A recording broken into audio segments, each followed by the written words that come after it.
What up? What up? What up? What up? What's up, man? It's your boy Big Tight coming back through here. One more again. Or what it is, what it ain't, or what it's gonna be. What's up? What's up? Now say with me. What up with y'all, man? Appreciate y'all coming through. Whoever already in here. What up with your Rick H Town? If you're still in here, brother, appreciate you coming through. Hey, we got to get to it, baby. These boys want to get paid. They say pay me or trade me. What up with your candy girl? Appreciate you coming through. Yes, sir, man. Hey, if you ask me, that's why I got all three of these guys up here, man. Yes, ma'am. Appreciate you coming through, Candy Girl, for sure. Appreciate that support all day, every day, for sure. That's why I got y'all see my background, man. Pay me what you owe me. But I got all three of the players up here, man, because all of these guys are trying to get new contract. All of these guys have requested trades. Trey Henderson for the Cincinnati Bengals, he was the first. You had Terry McLaurin, and now you had the big news today. Uh, Micah Parsons. What up with you, Anonymous? Appreciate you coming through, Anonymous. Appreciate you coming through. What up with your Rick H Town? You say Micah about to break the bank. Yeah, he is, Rick H Town. Yeah, he is. But you know what, Rick H Town? It's messed up that Parsons got to go to drastic measures just to try to get paid, man. And I tell you what, man, that's why I say with the Cowboys, Jerry Jones don't need to be running everything. Jerry Jones need to sit back like all the other owners, y'all, and just be an owner and get you a real damn general manager to run the team. And I'm gonna tell y'all something, y'all. What over with your trucker 49? You say Dan Power just went out. Oh, I got your trucker 49. Hey, hope you all right. Hope you all right out there, trucker 49 for sure, man. It have been raining and storming out here around here lately, man. So I hope y'all all right out there with the weather. If you're in the areas with the bad weather, I hope y'all be all right, man. But yeah, man, I'm gonna tell y'all where the Cowboys be messing up at, man. They did the same thing with Dak. They did the same thing with CD Lamb. Did the same thing with Ezekiel Elliott back when it was time for him to get paid. Anonymous, you say just got a good rain here in Austin. Okay. Yeah, man, it was. Y'all know I'm like outskirts of Atlanta, man. It was coming down early this evening, probably around about 5, 6 o'clock, but it was coming down.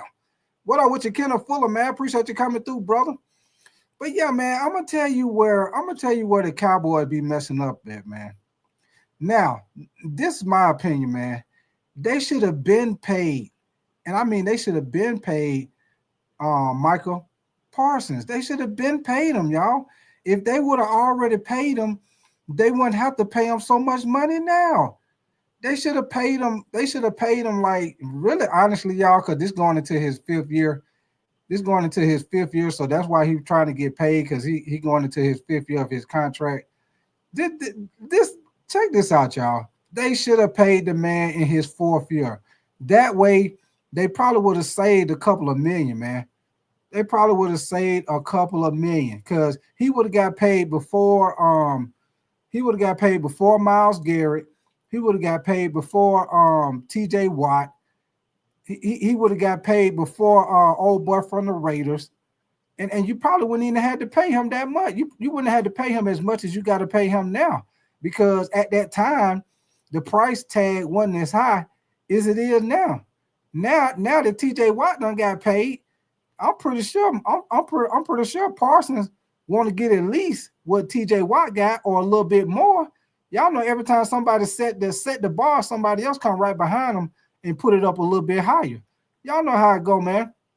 And I'm gonna tell y'all something else. As far as with the Cincinnati Bengals with Trey Henderson, man, I don't understand for the life of me why did they make the mistake and listen to Joe Burrow and pay T. Higgins instead of paying Trey Henderson. This man done led the NFL in sacks 2 years in a row on a horrible fucking defense. Let me say that one more time for everybody in the back that didn't hear me. This man done led the NFL in sacks 2 years in a row on a horrible fucking defense. The man has 17 sacks 2 years straight. The man done got like 34, damn near 35 sacks in 2 years. And I'm gonna tell you something, man. The Cincinnati Bengals, they listen to Joe Burrow. And I mean, you can look at it both ways. I understand why they listen to Joe Burrow because he they franchise quarterback. He the future. So they trying to keep him happy. But this is what I'm saying, y'all. Like I said before, it's easier to find a number 2 receiver than it is to find an edge rusher. It's easier. They could have let T. Higgins walk, paid Trey Henderson, and they could have drafted a quarterback, or they could have got a free agent. I mean, not a quarterback. I'm sorry, y'all. They could have drafted a wide receiver, or they could have picked up a free agent wide receiver that could have been a solid number 2 receiver. You put a solid receiver next to Jamar Chase. Guess what? They gonna get open. They gonna catch passes because they shedding the defense toward Jamar Chase. So whoever the number 2 receiver, he gonna always get matchups against the number 2 corner. He always gonna get one-on-one situation because they gonna be shedding the coverage over to your boy Jamar Chase. So they should have let T. Higgins walk, man. Plus T. Higgins always get hurt. T. Higgins hurt every year, y'all. Your boy missing games every year. So why not pay somebody that's on the field and that's producing? What up with you, John? You say Terry not going anywhere. And Bill Chase, what up with you, brother? Bob, you say get rid of Dak. Hey, Bob, you must be a Dallas fan because I know y'all Dallas fan is not fun of your boy Dak Prescott, man. I hear you though, but Bob, unfortunately, y'all are stuck with him, man, because Jerry Jones decided to pay him all that money, and Dak Prescott has been hurt last year and the year before. I like the fact that they picked up George Pickens. That's going to be a big help to CeeDee Lamb because he pretty much was solo the past couple of years. So they finally got George Pickens. We'll see what he do with CeeDee Lamb. I like the tight end. They got Ferguson. He pretty solid. So we'll see what the Cowboys gonna do, man. But I'm gonna tell y'all right now, it is gonna be a problem, and I mean it is gonna be a problem if this situation with Micah Parsons ends up going into the season. And see, Jerry Jones got a history of doing this same stupid shit. He did it back in the day when I was young, man. Back in the day when I was young, I was a kid. I remember he did the same thing with Emmitt Smith. Emmitt Smith was holding out. Emmitt Smith, one of the top rushers in the NFL at the time. Him, Barry Sanders, people like that. And it was time for him to pay Emmitt Smith. They had just came out the Super Bowl. It was time for him to pay Emmitt Smith. He did the same shit that he doing right now to Parsons, the same shit he did to CeeDee Lamb, sitting up there waiting. And Emmitt Smith ended up sitting out the first 2 games of the season. And guess what happened in the first 2 games? L. They lost both of them. And after they lost both of them games, then what your boy Jerry Jones do? Oh, well, he got on there. We're working on contract. We're working on a contract as we speak with Emmitt Smith. We want him to keep that star on the side of his head. We love Emmitt Smith. We want him to run the ball for the rest of his career with the Dallas Cowboys. He said the same thing. When it came time for him to pay CeeDee Lamb last year, he waited all the way until right before the first damn game. In all the offseason, we love CeeDee Lamb. We want CeeDee Lamb to stay here as a Cowboy.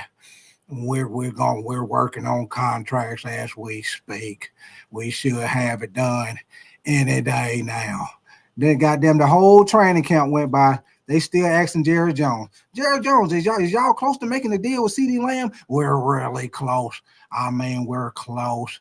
And every time we love CeeDee Lamb, and we're gonna make sure he has that star on the side of his helmet for the remainder of his career.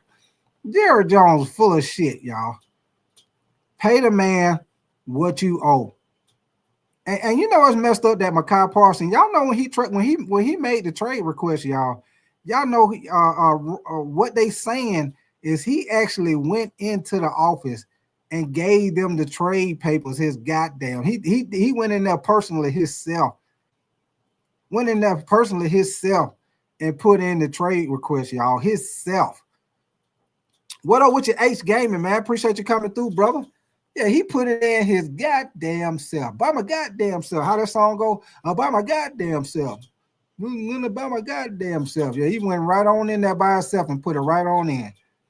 Let me see what you say, John. You say now for Parsons and Washington being my team. You say in the great words of DC Young Fly. You say, bring that ass here, boy. That's what they say, John.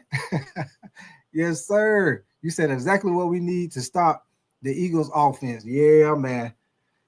Yeah, I'm telling y'all right now, man. Now, out of all three of these guys, the guy I think that most likely is probably not going nowhere, y'all. I don't think Terry Mclaurin going nowhere, y'all. That's just my opinion. I don't think Terry Mclaurin going nowhere, even though he requested a trade. I don't think he's going nowhere. Out of all these guys, the guy that I think probably might get traded out of all three of these guys is probably Trey Henderson, man. It'll probably be Trey Henderson because Cincinnati in the situation where they don't really have the money like that, y'all. They paid up, they got all their money tied up in Joe Burrow, T. Higgins, and Jamar Chase, man. If they pay Trey Henderson, they're not gonna have no money to pay no fucking body else. So if they do that, they're gonna have to do a great job of fucking drafting. Fucking drafting for the rest of the time that all three of them is on the team. And that's what the problem is. I mean, all four of them is on the team, y'all, and that's what the problem is. That's why they ain't paid Trey Henderson yet. You see how they did your boy Shamar Stewart, the rookie? They tried to give him an old bullshit contract. He left training camp. They finally got him together. So it's a bunch of bullshit, man. I don't understand it, man. These guys are putting up the numbers. They doing their job. And I understand what they're saying because they're saying the fact that Terry McLaurin is 30 years old. And the problem is that they don't want to pay a 30-year-old receiver, that amount of money. But this is what I say, y'all. Take advantage. He's still playing at a high level, man. He is a top 10 receiver. He's still playing at a high level. If y'all look at his stats and Garrett Wilson is right there together, man. They right around there about the same spot as far as their stats. So this is what I say, y'all. Pay him pretty much about the same thing that Garrett Wilson got. Pay him about the same because they stats and everything about the same. Pay him what Garrett Wilson got.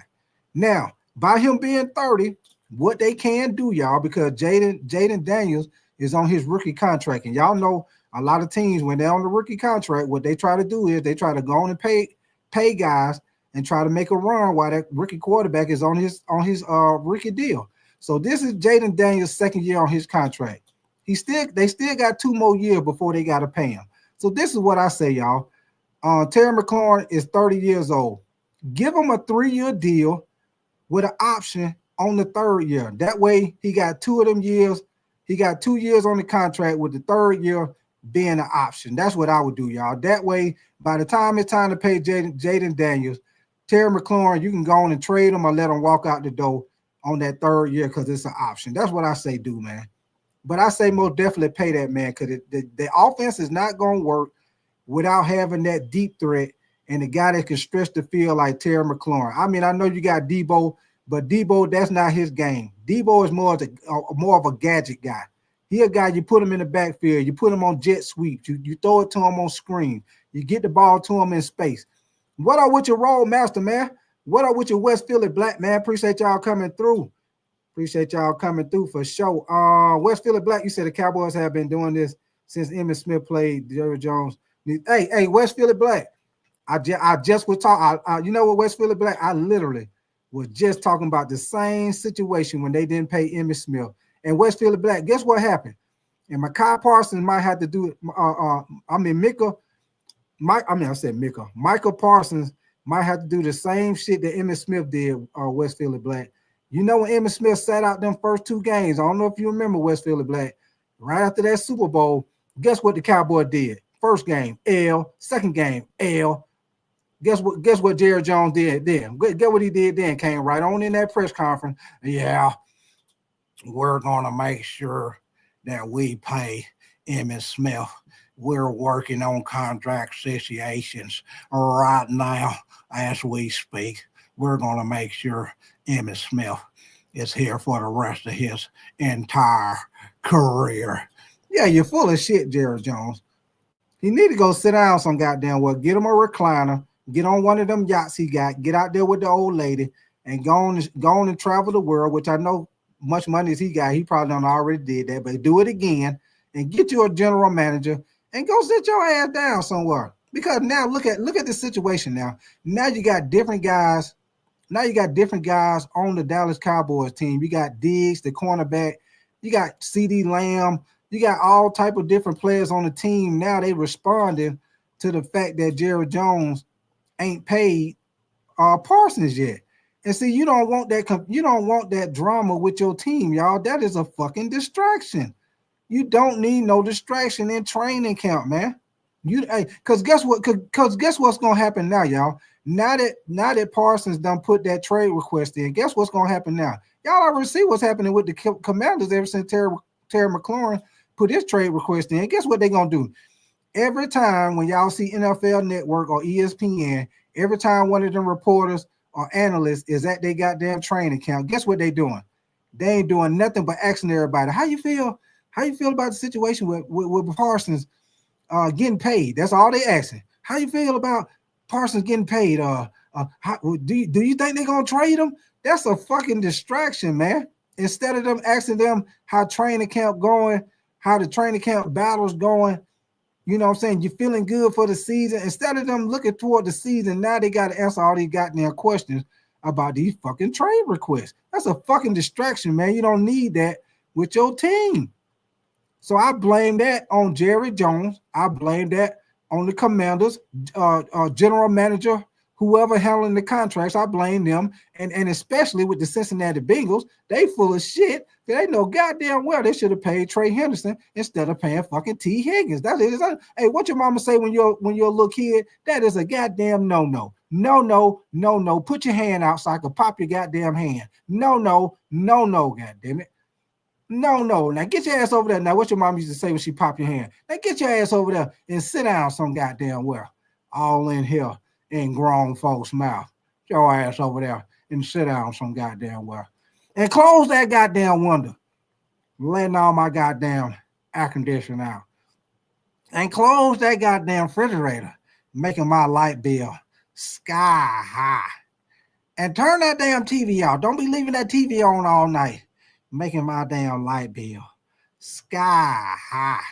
And turn that light off in that bathroom. Stop running that water all that time while you brushing your teeth. Making my goddamn light bill sky high.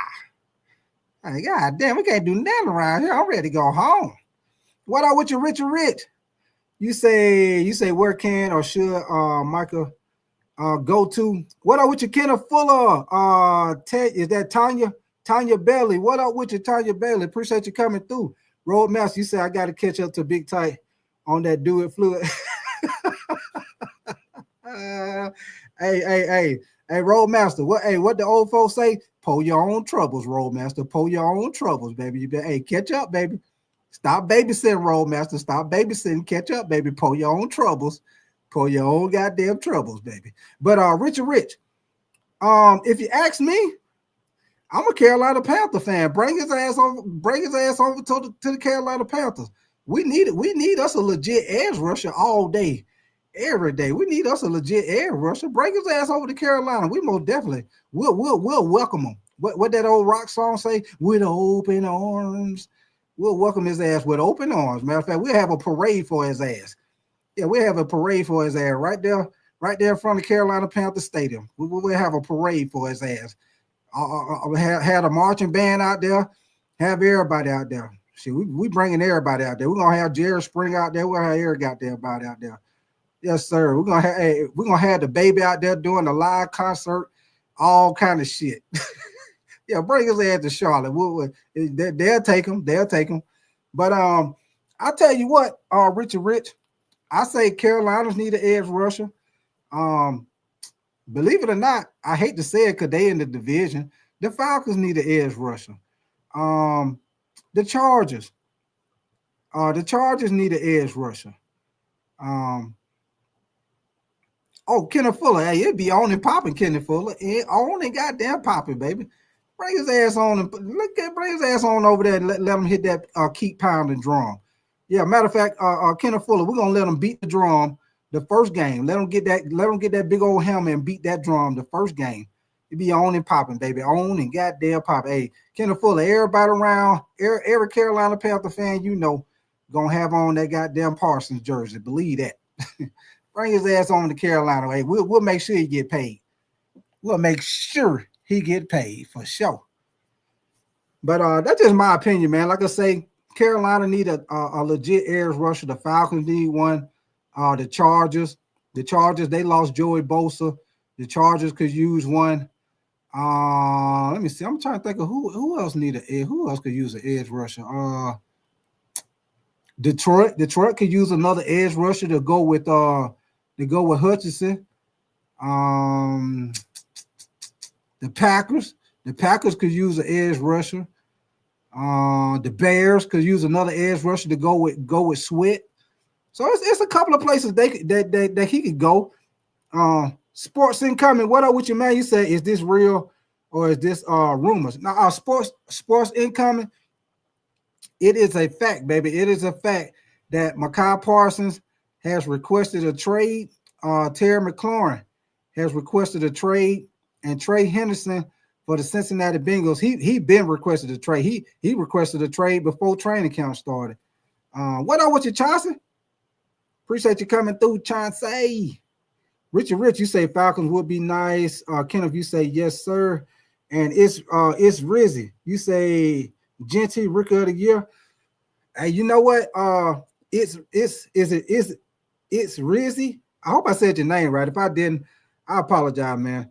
But Genty most definitely gonna have a good chance because anytime it's Rizzy, anytime you got a rookie and he gonna be the starter and he a quarterback or a running back, those two guys, when they are rookie, those are the two guys that have the highest chance of getting Rookie of the Year because they gonna touch the ball so much. Is Rizzy, you know, Ashton Genty, especially with them having Pete Carroll. You know, Pete Carroll want to run the ball, play defense.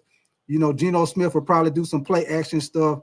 You know, he ain't gonna really have Geno Smith having to, you know, put the game on his back. You know, Pete Carroll, you know what he want to do. He want to ground and pound, play defense, and control the clock. That's what he want to do. Same thing he did with Seattle, and ever so often, just like he used to do with Russell Wilson with Seattle, he gonna take them shots down the field. I'm pretty sure he's gonna do the same shit with Geno Smith. So it's Rizzy. I agree with you. He most definitely gonna have a great chance again, Rookie of the Year for sure, man. You know, people like him, Cam Ward for Tennessee, see those guys, they start right off the rip. So they're gonna have a great chance for sure. Great chance. But I wouldn't be surprised, it's Rizzy. I wouldn't be surprised if he do get it for sure. For sure. Mick Swagger, what up with your brother? You say no, he need to stay out the NFC South. And it's really, you say facts. Okay, what up with your Shady Nay? Appreciate you coming through. Do the Nay. Appreciate you coming through, Shady Nay. You said Baby Beast Mode 2.0. Okay, I hear you. They already done gave him a nickname. I hear you. Okay, so y'all give me a second, man. I want to show y'all something. Right quick. Give me 1 second. Let me pull this up on my screen. I want to show y'all something with Micah Parsons, man. I want to show y'all something. Another reason why they need to pay this damn man. Let me see. Where is this stat that I was looking for? Okay, look at this stat, y'all. Give me 1 second. I'm about to pull this up on the screen. I hope y'all can see this. If y'all can't, like I said, I'll read it to you. But look at the company that Parsons is in his first 4 years, y'all. This man is number 6 all time. Let me say that one more time, man. This man is number 6 all time in the NFL for the most sacks in their first 4 years of their career. Look at the company. Look at the company that he with, y'all. If y'all can't see it, Hold on, let me see if I can make it a little bigger. I'm gonna see if I can make it a little bigger so y'all can see this. Hold on. Okay, hopefully y'all can see this. But look at the company that he keeping, man. He is in 6th place right now. He is in 6th place all time. And y'all see what it say, most sacks in the first 4 years. Look at the company that this man is with, man. Of course, number one, you got Reggie White, which Reggie White, this stat right here, Reggie White was killing it, man. This man had 70 sacks in his first 4 years between the year 1985 to 1988. And then in 2nd place, you got Al Baker. He had 65 and a half sacks. Derek Thomas, which y'all remember him for the Kansas City Chiefs, he had 58 sacks. Hey, ain't that crazy? He had 58 sacks in his first 4 years, and his number was number 58. Derek Thomas, his number he used to wear was number 58. Hey, if that ain't a coincidence right there. And then you got at number 4, you got J.J. Watt, had 57 sacks in his first 4 seasons. And then you got DeMarcus Ware, had 53 and a half sacks in his first 4 seasons. And then look at this, y'all. At number 6, you got Micah Parsons with 52 and a half sacks in 6th place all time, y'all. 6th place all time for his first 4 years in the NFL, man. That's another reason why they need to pay that damn man. Look at the company that he is keeping in his first 4 fucking years, man. This man is in the same little duo with Reggie White, man. Derek Smith. Come on, man. DeMarcus Long. I mean, come on, man. Come on, man. John, you say sadly Terry will cook in Atlanta or Denver and maybe Tennessee. Shady, you say who was your favorite NFL player? Right now, Shady Nene, my favorite player right now, Shady Nene. I'm a Panthers fan, but sadly, my favorite player don't play on the Panthers. I'm a big I like Justin Jefferson, man. I like Justin Jefferson. Yep, I like Justin Jefferson all day, every day. Richard Rich, you say Genty not winning Travis Hunter is down in Jacksonville. Okay. Hey, Richard Rich, Travis Hunter gonna be another one that's gonna have a good shot because he's gonna be playing both sides of the ball. So Travis Hunter gonna have a good shot too. If Richard Rich, if he can affect the game on both sides of the ball. So in order for Travis Hunter to probably beat out Ashton Genty, because Ashton Genty go touch the ball way more times than Travis Hunter. The only way Travis Hunter can beat Ashton Genty and Richard Rich, I'm going off if both of them have a good year. Let's say both of them have a good year, Richard Rich. They say Ashton Genty do good, he get about 1,000. Let's say Travis Hunter have a good year. But I'm gonna tell you this, Richard Rich, the only way Travis Hunter gonna beat out Ashton Genty, especially if he get 1,000 yards, is Travis Hunter. He will have to do something real good at one of those positions. Matter of fact, he would have to play cornerback real good, and at receiver, he'll have to get probably damn near about the same thing, about at least about 900 some yard receiving, maybe get a couple of picks on defense, and then he probably would beat out Ashton Genty. But that's the only thing about it, Richard Rich. Ashton Genty, because he played running back, he gonna touch the ball way more times than Travis Hunter, way more time. He gonna be the feature back too, Richard Rich. Ashton Genty probably gonna touch the ball. He probably gonna touch the ball anywhere between 20 to 25 times a game. With Pete Carroll, with Pete Carroll, the way he like to run the ball, it might be some games he touched that bitch 25 to 30 times. So that's the only thing about it, Richard Rich. But I like what you're thinking though. I like how you're thinking, but yeah, it's gonna be hard, especially with Ashton Genty. You know, it'll be different if Ashton Genty wasn't gonna be the starter, but they already saying he's gonna be the starter. So that's the only thing about that, Richard Rich. The only thing. You say I can see the Eagles or Patriots getting okay, Mike. Road match, you say Travis Hunter garbage at the NFL. I hear you, Road Master. I hear you, brother. But let me show y'all another thing. I want to show y'all with Micah Parsons, something else y'all might didn't know. I want to show y'all his stats I want to show y'all his stats for his first 4 years, man. I'm going to show y'all his stats for his first 4 years. Hold on, let me see where he at. Y'all check this shit out, man. They going to have to pay this man, man. They going to have to pay his ass. Now, y'all look at this, man. This is his first 4 years in 2021. If y'all see my screen, hold on. Hold on, y'all see my screen. Now, look at the first 4 years, y'all. Look at how many sacks this man done got in 4 years. Now, look, 2021, his rookie year, he had 13 sacks. 2022, he had 13 and a half sacks. 2023, he had 14 sacks. Last year, he had, look at this, y'all. This is the thing I wanted to show y'all. Last year, he had 12 sacks. If I'm not mistaken, y'all, I think Parsons missed like, if I'm not mistaken, didn't he miss like 3 or 4 games last year and he still got fucking 12 sacks? Now look at this, y'all. In 4 years, this man got a total of 52 and a half sacks in 4 years. Pay that man. Pay that man. Pay that man. Pay what you weigh. Pay what you weigh, man. Quit playing and pay this damn man. It's just a shame, man, on the Cowboys.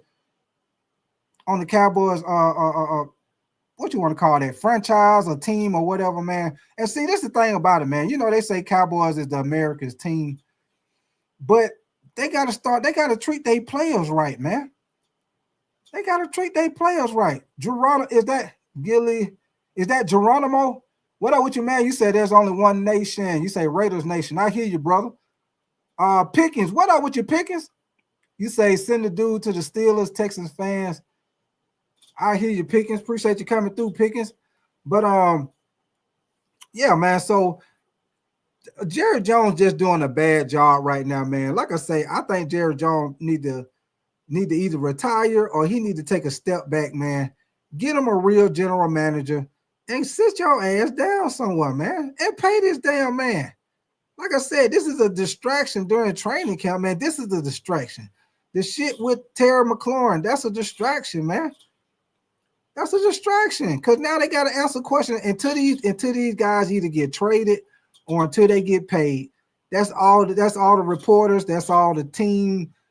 What you want to call them? The team reporters, sports center analysts. That's all they're gonna be asking them. That's all they're gonna be asking them. Everybody gonna be asking about getting traded.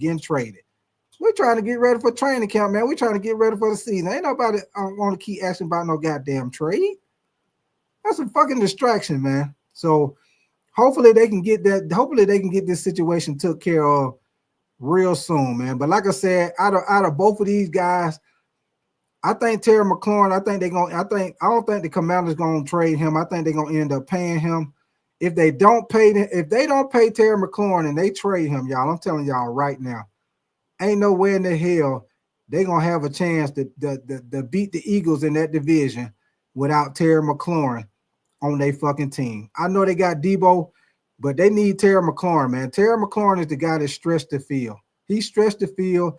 He the guy that can take it to the house at any time. Even though Debo can take it to the house at any time too, but Terry McLaurin, you need something. You need a guy like him on the team. Him and Debo will make that thing work. Him, Debo, and the threat of having Jada Daniels at quarterback and Zach Ertz, he's still solid, even though he done got older, but he's still solid. They done picked up Larry Thompson at the left tackle position.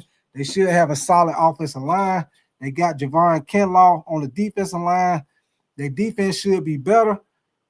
So, you know, if they're gonna try to dethrone the Eagles, man, they got to keep Terry McLaurin. If they don't, that shit is a wrap. That shit, they'll win some games. They'll win some games because they still got talent, but they ain't gonna beat no fucking. They ain't gonna beat no Eagles. They ain't gonna beat the Rams. They ain't gonna beat the Rams or the Eagles. Believe that. Tim Boone, what up with you, man? You say I hope Jerry Jones lives to be 150 years old so he can destroy. You say he gonna push him on down. Gonna push him on down. Tim Boone, appreciate you coming through, brother. Richard Rich, you say Jerry Jones 82 years old. Yeah, for sure. Right, Ashley, go for it. They should have got Derrick Henry. Right. He messed up that situation too, man. He messed up that situation too. Helicopter. What up with your brother? You say trade for Mahomes? Oh, you know that ain't happening. Helicopter. You talking about? Are you talking about the Cowboys? Helicopter. You know that shit ain't happening. They owe Dak too much money. They owe Dak too much money. And if I'm the Chiefs, ain't no way in the hell I'm gonna trade Patrick Mahomes for Micah Parsons. I mean Micah Parsons. Micah Parsons. Ain't no way in the hell because they got Carlotis, and they got what's your other boy name? The D lineman. They got Carlotis and they got the D lineman. Nah, they ain't gonna do that. You say Dak and first round picks. Nah, they ain't gonna do that. Helicopter. It sounds good though. Helicopter. Don't get me wrong. It sounds good. You say with Michael. It sounds good, Helicopter. But if I'm Andy Reid with the Chiefs, ain't no way in the hell I'm trading Patrick Mahomes. No way. Ain't no way I'm trading Patrick Mahomes. Hey, they trade Patrick Mahomes. You got to give me somebody like Lamar Jackson or some goddamn body. If I trade Patrick Mahomes, or you got to give me Jaden Daniels or somebody. It most definitely ain't gonna be no goddamn Dak. Hey, Helicopter, they can give me 21st round picks, but they can give me 21st round picks and Dak Prescott. I still ain't taking that shit. Hell no. Nah, Patrick Mahomes, your boy too good, man. He too good. He too good in the clutch. You always got a winning chance as long as you got Patrick Mahomes on your team, man. Ain't no way in the hell I'm finna take that Prescott old inconsistent ass. No, sir. No way. Ain't no way. No how. I ain't doing it. Not, hey, what your boy say on Friday? Not on duty. Not on duty. He say, man, sit down and smoke this weed, man. And not on duty. Not on duty. No, sir. No, we ain't. So y'all give me 1 second, man. Y'all make sure y'all double tap that screen for your boy. And subscribe to the channel, man. If y'all enjoying the content, man, I'm gonna definitely appreciate y'all coming in here, kicking it with me, man, for sure. Let me get this off my screen, man. I got a little quick video I want to play for y'all about this situation going on with Terry Mclaurin and Parsons, man. So y'all give me 1 second. Need 1 second.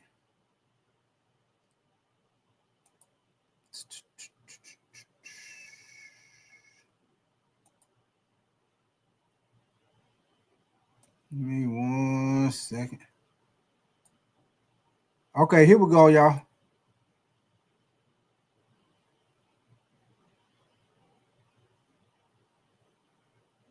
News related to the Cowboys. Adam Schefter, what's going on with Micah Parsons? Laura, a situation that had been simmering came to a head this afternoon when all-pro edge rusher Micah Parsons announced that he personally had requested a trade from Stephen Jones and the Dallas Cowboys. He wants to be done with Dallas right now. Hey, what up with your Big Rob the guy? He say, we in this month. For sure, baby, for sure. Appreciate you coming through, Big Rob the guy, for sure, man. Appreciate you coming through, brother.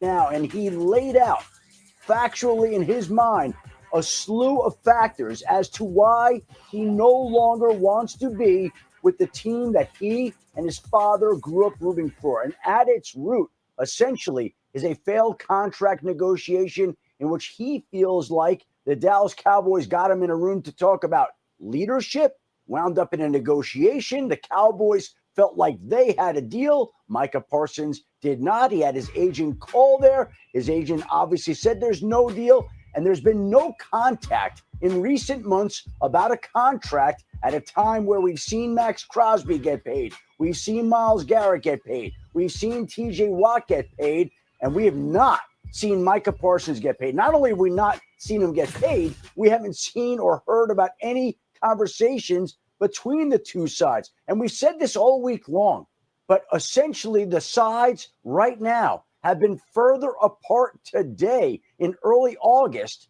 than they were in early April. And now it's culminated in Micah Parsons issuing a trade request. It's gone viral. He's got teammates on Twitter supporting him, and there's more drama in Dallas. Adam, I feel like, and see, and I'm gonna get back to playing, y'all. And that's exactly what I was talking about just a little while ago, man. that is a distraction all day, every day, man. You got CeeDee Lamb talking about they need to pay the man. You got your starting cornerback Diggs. He talking about Trevion Diggs talking about pay the man. That's a distraction, man. Pay this goddamn man so y'all can go on and get going with training camp, man. Man, I don't know if y'all know whether or not. I don't know if y'all. I know some of y'all might be Cowboys fans, some of y'all might not be. But the Cowboys got to play the Eagles the first goddamn game of the season from the giddy up, from the get-go. They got to play the Eagles the first game of the season. Now, they got all this bullshit going on during training camp. They going to get their ass out there in the first game of the season, and damn Saquon Barkley going to goddamn hit their ass for about 300-yard rushing. And if y'all new in here, y'all know I call your boy Saquon Barkley, a.k.a. the goddamn Green Goblin, baby, because he be gobbling up them goddamn yards. Hey, y'all know what the Green Goblin is. Hey, if you don't control his ass, the Green Goblin gonna fuck all your shit up if you don't control his ass. That's why I call Saquon Barkley the Green Goblin. If you don't goddamn control his ass, he gonna rush for about 300 on your goddamn ass. And Dallas already had a problem with stopping the run and running the ball last year. So they better get their shit together. They better tighten up. Or the Green Goblin is goddamn coming. Believe that. Like, this is crazy to even ask, but I'm going to ask you. Would the Cowboys actually trade Micah Parsons? Laura, I've been trying to think of the last time that Jerry Jones traded a Pro Bowl caliber player away, and I cannot think of any. Now, there are comps out there. If you look at the time that the Raiders traded Khalil Mack to the Bears right before the season began in September for a couple of first-round picks and other compensation. That would be the closest comp.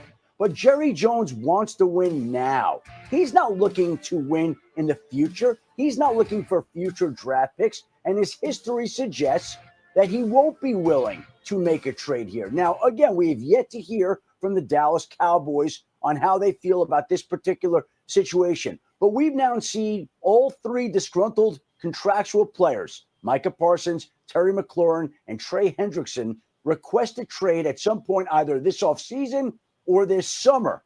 And it's one thing to actually make the request. It's another to see it come to fruition. Could it happen? Yes. Every other team would love to acquire any one of these players. But for it to actually happen takes an awful lot because you've got to satisfy the player with his contract and the team that is trading him away. All right, Adam, thanks so much for all of the context here. Just incredible out of you. We appreciate you. You referenced that statement. It was lengthy, 592 words to be exact, posted on Twitter. Parsons said in part, yes, I wanted to be here. I did everything I could to show that I wanted to be a Cowboy and wear the star on my helmet. You sense the past tense there. Unfortunately, I no longer want to be here. I no longer want to be held to closed door negotiations without my agent present. I no longer want shots taken at me for getting injured while laying it on the line for the organization, our fans, and my teammates. I had purposely stayed quiet in hopes of getting something done. Up to today, the team has not had a single conversation with my agent about a contract. Not one demand has been made by my agent about money, years, or anything else. Still, I stayed quiet. But again, after repeated shots at myself and all the narratives I have made, a tough decision. I no longer want to play for the Dallas Cowboys. My trade request has been submitted to Stephen Jones personally. Oh, my. Marcus. Hey, y'all, I just want to say, man, this whole situation getting real ugly. And hey, yo, appreciate that anonymous, man. Y'all make sure y'all hit that like button, man. Y'all double tap that screen for the likes, man. Like I say, we got like 50-some people in here watching right now, man. So, hey, y'all will definitely get them likes up, man. We got 12 likes. At least get your boy up to like 30 likes, man. I ain't saying everybody got to hit the like button, but shit, I need about 60% of y'all to double tap that screen. Y'all do that for your boy, man. I'm gonna definitely appreciate y'all coming in here kicking it with me, man. But hey, it's getting real ugly, baby. Hey, what that song say? It's getting hot in here.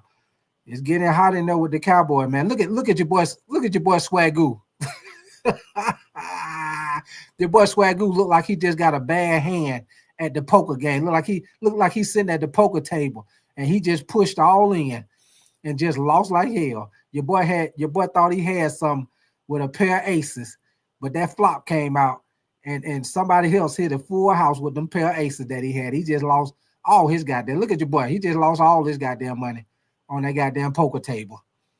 What up with your Jacoby Steele? What is that? Jacoby Israel. Appreciate you coming through, brother. Snow Easy. What up with your Snow Easy? Appreciate you coming through, Snow Easy.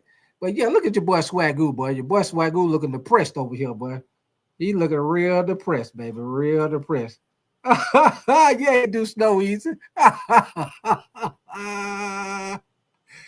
Yes, sir. He looking just like that, Snow Easy. Fears demanded. But yeah, this is what I want to say right quick, and I'm gonna finish playing this, man. For Parsons to come out with a statement like that saying that he don't want to be there no more, man. Hey, they in a messed up situation, man. And he says agents say they ain't in no contract talks right now. Hey, that's a messed up situation, man. Your boy went and gave the trade request on his. They say he did it personally. He walked up there and gave them the trade request his goddamn self, by my goddamn self. So this thing looking real ugly, man. But here we go, man. Let's see what Swagoo got to say. Your boy looking real disappointed. Hey, he just lost $20. He was playing. Hey, I'm gonna tell you what he was doing, y'all. He was playing Get Like Me. You know, back in the day when you and your homeboy be playing Get Like Me. Yeah, he playing Get Like Me. He done lost about $20 real quick playing Get Like Me. To be on the show today, some airtime after seeing that Micah post. Swagoo, you've done business in Dallas. What do you make of all this? So initially, Boogie, I had the emotional reaction because y'all know how I am when it comes to the Cowboys. And I start thinking about, like, through the... Oh, shit. Anonymous, man. Hey, I hope you get better with your Jacoby Israel. You say it's all Jared's fault. You goddamn right. Is it cussing everybody out in the facility of the Dallas Cowboys? I start thinking about, all right, so this is a negotiation tactic. That's the first thing that came to my mind. And it kind of settled me on the isolated Micah Parsons and Dallas Cowboys in this route right now, where we've seen this happen, not only with Dak Prescott, not only with CeeDee Lamb, but as I read his soliloquy, and as I focused on one part of those, that I excerpted one part out of that. I tried to negotiate, and it didn't matter, and I was not waiting for all of the other guys to get their money. Therein lies the problem. It's a two-part thing for me. One, 2 months ago, I was in the airport headed to a basketball tournament with my son. Dude walks up and says, man, how you think we going to be this year? It's Cowboy fans everywhere. I said, you know what? I feel good about it because it's quiet. I was like, it's not a lot going on. Usually those type of off seasons lead to Dallas having a formidable season and potentially making a playoff run. I was optimistic about what the Cowboys potentially could be this year, which if Micah gets signed, I'm back to optimism as far as on the field. But the thing is this, and this is what I've been saying, and Boogie, you and I have been doing this forever, and we're about to start another football season. People have to understand how much this affects a football team that is trying to focus on winning. We have these conversations every damn. Hey, once again, y'all hear it again, messing up the focus of the football team. Year about the Cowboys. It's always some sort of noise that does not play into actually winning football games. So as opposed to me going crazy and losing my ish on TV with the contract negotiation, I'm not going to lose my mind. Shefty has been doing this longer than anybody. He's the best in the business. He usually has a feel for these things. I circle back to what I said. Myles Garrett requested a trade. I thought that was going to be it in Cleveland. He ends up signing a whopping $40+ million a year salary deal. Hopefully, that is what Micah and his agent, David Mulligetta, is doing. But Lord have mercy, do we have a problem if he's serious? Do we have a problem if you can't get this back to where he is actually wearing that uniform? He's the best player on the team. On a team that is absolutely going to need him with a brand new head coach. But here's the other issue I have. Why can't we ever just have a normal offseason with training camp, get ready for the season, go into the season and play football games? And I don't want to hear it. Everybody here always tries to tell me, Swag, calm down. It's going to get fixed. Don't worry about the contract. This stuff affects the winning. It affects the team and how they actually play football. So I don't want to hear it this year. I've watched them implode. I've watched us lose playoff games. And then we get to the offseason, and guess what we do, Boogie? What's the definition of a damn fool? Doing something over and over again and thinking something is going to change. So here we are again, like last year with CeeDee Lamb, like the year previously with Dak Prescott. Here we are again with the marquee star on the defensive side of the football, and it's going to lead to us having a conversation sometime in November and December about why the hell the Dallas Cowboys not a contender to get into the playoffs. Okay, so you started out where you weren't losing it, so long. but then you did lose it, which is really what I was waiting for. And I knew we'd get you there, Swagoo. I knew it somehow, some. Hey, look at Swagoo. Hey, Swagoo stressed out over there. Hey, one quick thing, man. What up with you, Nathan? And Nathan, you know, getting doggone well. Like I said, that about no bagels. Hey, Nathan, I'm going to have to do you like Talladega Nights. Don't you wish that evil on me? Don't you put that evil on me, Ricky Bobby? Don't you put that evil on me? Hey, what your boy say? Your boy say, don't you put that evil on me? Don't you put that evil on me, Ricky Bobby? Don't you do it? Don't you do it, Ricky Bobby? What up with your Adrian, man? You said because of Jerry. Yeah, it is. What up with your mixed swagger? Appreciate y'all coming through, man. Y'all give me 1 second. We're going to get back to it. Wait, okay, we're going to bring Courtney Cronin and Kevin Clark in here because I want to get y'all's thought on this as well. But first, I do want to show you some of what you heard Adam referencing as well as Marcus referencing there. How about this from CeeDee Lamb? Never fails, dog. Just pay the man what you owe him. No need for the extracurricular. My goodness, you see the teammates posting on X there. Their new profile pictures are Micah Parsons. They're even doing that thing you can do where he said new profile pictures so everybody sees it, right? This is wild. I want to go first to Courtney here on just maybe the what up with your reptile, you know, came into class late. Get your ass up in the front of the class, reptile. Get your ass up in the front. You know, came in here late. Get your ass in front of the class, reptile. We got a seat right for you, right up here by the desk. distraction side of all of this. I mean, we know the Cowboys are going to have a certain level of distraction every single season, but as Marcus alluded to, they're trying to get ready under a new head coach. How do you think this affects everything going on with the team? New head coach and new defensive coordinator. Good point. So more on that in a minute. But I need somebody to go to the Cowboys facility and remove every copy of 48 Laws of Power that are in every front office, because this is not the way you conduct business. And I know that there is something to be said about Jerry Jones being the GM and owner, and he did it for so long. It's worked because eventually these deals get done. With players in this day and age, in an era of player empowerment, you're seeing it so much more in professional sports, particularly in the NFL. You can't do business this way anymore. It's a bad method, and it creates bad blood within the locker room, within the team. We saw this with CeeDee Lamb, with Dak Prescott. And the statement that Micah Parsons put out, that got really personal. He was talking about Jerry Jones calling him out for his injuries and talking about, well, why would I want to pay a player that's been injured in the certain instances in which he has. And he talks about going into Jerry's office to talk about leadership. And all of a sudden, a leadership conversation turns into something about negotiations where his agent isn't even present. He's made comments about. Now, one thing I want to pause that right there, y'all. Look at Swagoo. Look at Swagoo. Swagoo looking over there like, man, this motherfucker.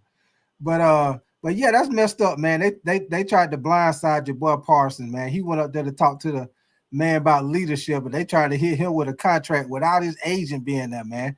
They tried to run some slick shit on your boy, man. That's messed up, man. I don't know, man. Y'all know I said it might be Trey Henderson that might probably be the one to get traded. I don't know, man. There's a lot of drama going with this with the Cowboys and Parsons, man. I don't know, man. I kind of want to say they probably going, because Jerry Jones usually take all the way to the last minute like he did last year with CeeDee Lamb. He waited all the way to about damn near the first week of the right before the first week and paid him.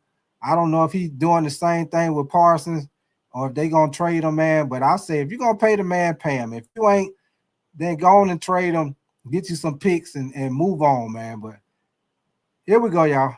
His agent, David Mulligetta, acting like he has no clue who one of the most powerful agents in sports is. These are all pot shots that could have absolutely been avoided. And Jerry has talked about doing business right. And, I don't mind costing myself more money just as long as we get the deal done. I can remember a time last December, Laura, where Micah Parsons told Todd Archer that there's not much of a difference between $30 and $40 million. They could have done this months ago, right? And smoothed all of this over to the point where you get sports and you get business. You have it. It's not an issue anymore. But now they've created something. Toothpaste is out of the tube. And I don't know how you end up remedying this unless you're going to give him the $43 million bag, which they clearly don't want to do right now. Yeah, and it just doesn't feel like after a statement like this, to your point, some of the personal shots that have been taken on both sides here, that this is easily rehab. Hey, facts, Adrian, man. I agree with you all the way, man. That's going to make people, if they're a free agent, not want to come to the Cowboys when they see how they treating their players, man. I agree with you on that, Adrian, for sure, man. Appreciate your comment. The other thing about this, Kevin, and Courtney's alluding to this. Yeah. Okay, you draft really well. You develop this player. Yeah. He was already uber talented.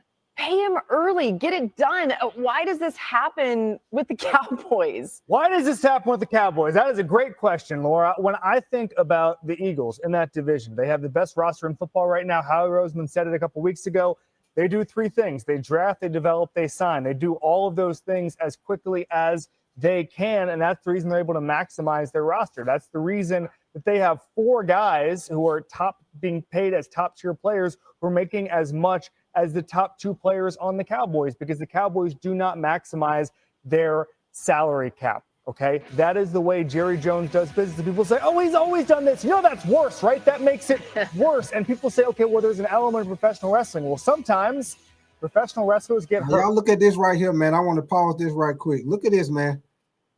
We got one list, which is the pass rush win rate. And then he got his pressure percentage. Y'all look at this, man. This is since 2021.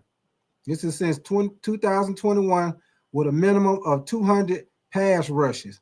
Look at this, man. And this is the 4 years that he played since his rookie year. Your boy been in the top of the class every fucking year, man. This is the pass rush win rate. Your boy was in first place his rookie year, man. His rookie year, he was in first place as far as the pass rush win rate. 2022, he was in first place again. 2023, first place again. Last year, he was in second place. But y'all remember last year, man, he missed I think he missed 3-4 games because he was hurt. But that is fucking great, man. This man either number one or number two all 4 years he's been in the NFL as far as his pass rush win rate, man. That is fucking awesome, man. Hey, pay that man. Pay this goddamn man, for sure. And that's what happens in these sort of scenarios. Is you get into a situation where you think we're playing the game, we're just trying to generate headlines. Well, guess who's not trying to play the game? Micah Parsons. He's trying to get paid. He is the type of player where if you lose him, you are looking to replace him for a decade or longer. Yeah, 25% of the team's pressures push him in the backfield. Were from Micah Parsons. By the way, he missed 4 games. That should not be happening. He is their defense. They have to improve in that regard, and they have to have him on the field. This is embarrassing. Every summer we go through something like this. Jerry Jones, I know this sounds crazy, but you got to change a little bit, buddy. Yeah, Marcus, you know Jerry. I mean, does Jerry like doing this? I know he likes the attention maybe, but this to me is so mind-boggling that you wouldn't just find a way to pay your best player on the team. What do you think just from the personal side of it, right? Because I think that's a big factor here. Boogie, therein lies the problem. I'm sick of saying it.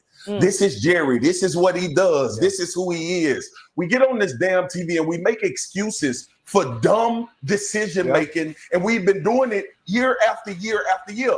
I'm done with it. I don't need nobody to tell me to calm down. Now, one more time, I'm gonna pause it, man. Now, certain parts of the video, I'm kind of making a little emphasis on, because I'm pleading my case, man, where they need to pay this man. But this is the reason why I said they should have been paid. They should have paid him last year, y'all. Now, at the end of toward the end of the season last year, Max Crosby got paid $35.5 million, y'all. So look at what the price was when Max Crosby got paid to what the price is now, where TJ Watt just got paid $41. So look, y'all, that's a situation where it's $6 million more. If they would have went on and paid Parsons before Max Crosby, they probably could have paid Parsons about 33, 34 million before Max Crosby. They should have went on and paid him. Now you got to pay him like TJ Watt money. You got to pay. I guarantee you, he probably wanted at least what TJ Watt got, no less than what TJ Watt got. 1 million more than Myles Garrett. I guarantee you he want what they getting. He want at least 40, 41 million. Micah gonna get paid. Don't worry about it. He gonna build it up all the way into the offseason. The problem is there are ramifications for that. It's not just about Micah getting paid. It's team chemistry. It's camaraderie. It's a locker room with their guy. One of the mantelpieces of what this football team is going to have success with if they get him in the locker room. And I'm gonna tell you this. I feel like this, man. And as much as it hurts me to say this, because I don't want to see Micah in another uniform. Somebody got to stand on business. One of these players got to stand on business and find. I appreciate you coming through, Adrian, man, and I appreciate that sub, brother.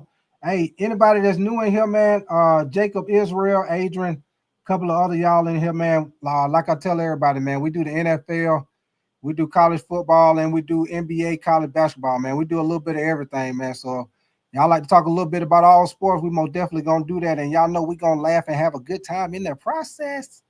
So I appreciate your sub, Adrian, man. Make sure you turn your notification bell on. We'll be back in here tomorrow night. You already know. Appreciate y'all for sure, man. They say, nah, I ain't gonna conduct business this way. You're not doing right by me. Like these other franchises that we looking at paying these guys and getting negotiations done and deals done. And one thing I want to reiterate before we leave, in that what Michael wrote, he called Jerry Jones a snake. I don't know if anybody interpreted it that way, but he said we had a meeting and he left as if we were negotiating a deal without talking to my agent. He said, you tried to snake me. He didn't say that verbatim, but that is what I contextualized when Jerry supposedly thought that they had a negotiation done or they started to negotiate. So if Micah is dug in, kudos to you, bro. I hate to see you go. I would love for you to be a Dallas Cowboy as long as possible because you're a phenomenal player. But at some point, Jerry and Steven is going to mess with the wrong one. And they're going to stand on business for real and not show up to play games. Now, money is going to fix it, and eventually he'll break. Maybe that's the case. Maybe Micah Parsons is doing this for a negotiating tactic. But if he's not, I'm telling y'all right now, I'm in Dallas. These fans acted a fool with the Dallas Mavericks when Luka Doncic was let go because they thought that was the face of their franchise. This is an inflection point for the Dallas Cowboys, their business practices, and how y'all. Now, I ain't even think about that, man. I got to pause it on that. Now, I ain't even think about that, y'all. Swagoo, he brought up a good goddamn point, man. The Dallas Mavericks traded their star player to the Lakers, which I appreciate that. I'm a Lakers fan. Appreciate that. Purple and gold. Luka Layshow, Luka. I appreciate you. But hey, that would be crazy. That would be crazy, y'all. If Dallas Mavericks trade their star player Luka, and then the fucking Cowboys turn around and trade Parsons. I ain't even think about that, man. Hey, Swagoo brought up a good goddamn point there, man. That would be crazy. Hey, them Cowboy fans would be outside that stadium protesting like the Dallas Mavericks fans was. Y'all remember they were when the Dallas Mavericks fan was out there protesting outside the arena. They tried to say Luka was fat. What the folks was out there cheering? Luka not fat. We want him back. Luka not fat. We want him back. The motherfuckers out there with picket signs. Luka not fat. We want him back, goddammit. They've been doing things. If this young man decide I'm gonna be that one player that don't just go with the regular rigmarole and accept the contract and go back and play with the Cowboys, I'm gonna request a trade and stand on it until they make a move. The move be out of the way. Just because you pay someone's salary doesn't mean you get to treat people like commodities. And I feel like that's the lesson we have learned time and time and time again from the way the Dallas Cowboys do business. And think about what Jerry Jones just did this offseason. Brand new coaching staff. What is this doing to Brian Schottenheimer? What is this doing to Matt Eberflus? Matt Eberflus has said, Mike is a premier pass rusher. We're going to use him that way. Not going to use him if you don't have him this year. And it's only fracturing what could have been and what should be a training camp where you're focused on moving past injuries, moving past a 7-10 season from a year ago. Why do you try to muddy the waters with more drama when it could have been prevented? It makes it so difficult for everyone. And yeah, you're right. These players are not putting up with being treated this way. All right, Adam, final word. Where does this go next? What's your prediction?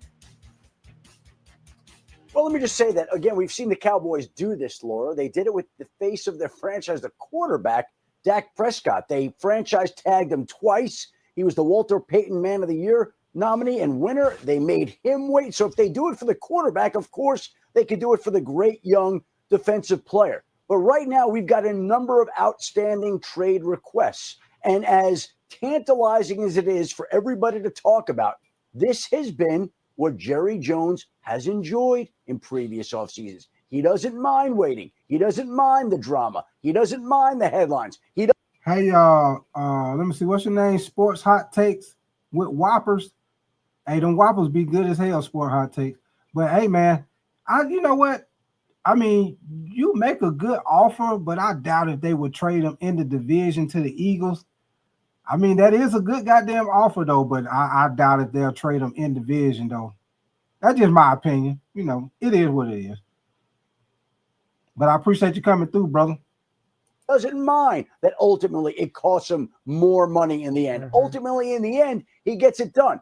And Big Swaggo, you brought up Myles Garrett. Could anybody have taken a stronger stand against his franchise only to have it flip a couple of months later to sign a deal that made him the highest paid non-quarterback in football? Do you think Jerry Jones is going to want to trade Micah Parsons? No. I've got teams across the league, fans from them texting me, are we going to get Micah Parsons? Are we going to get Jerry Jones? I would think is not open to trading Micah Parsons right now. That doesn't mean that later this summer he couldn't revisit it, but I would imagine Jerry Jones still wants to try to win a Super Bowl. Micah Parsons is going to give him the best chance to win a Super Bowl. And we've seen any number of players come out, take strong stands against their franchises, from Deebo Samuel to T. Higgins to Brandon Ayuk to Myles Garrett. And not to say that a trade can't get done, but usually, more often than not, it doesn't. Oh, okay. Quick, Marcus. Boogie. Yeah. Boogie. Shefty, you're absolutely right. But guess what, Shefty? Go back to 2024, you was on here saying the same thing. Go back to 2023, you was on here saying the same thing. And the point is that it affects the team. That's all I want people to understand. Well, yes, yeah, you get paid, you get your money. This is what Jerry does. It affects the team when they play football. And that is the frustration with these fans. Well, I'm not going to argue that. I mean, it's been in the results. We've seen what Dallas has done the last couple of seasons, right? Right, and that's not what Cowboys fans, and I would assume Jerry Jones wants to see happen anyway. All right, we're going to be on this all show long. I just wish Swagoo felt passionately about this. I know. Well, he wasn't going to lose it, but then he did, and we're really glad that he did. We're just getting. All right, give me 1 second, y'all. I want to skip to what they with Terry Mclaurin right quick.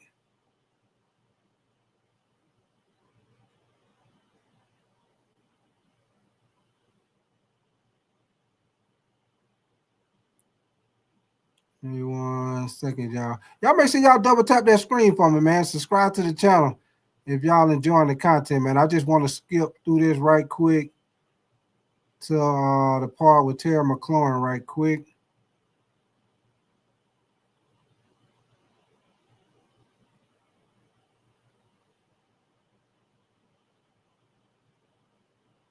Okay, here Commanders we go. reporter John, what more can you tell us about everything going on with Terry Mclaurin and the team? All right, Laura, there's 4 things I think that are important to know here. 1, they're not going to trade him. He came out with the trade request yesterday. They have no intention of trading him. I've heard that a number of times over the last few months. They're not going to trade him. Heard it again yesterday before he made this announcement, and heard it again today.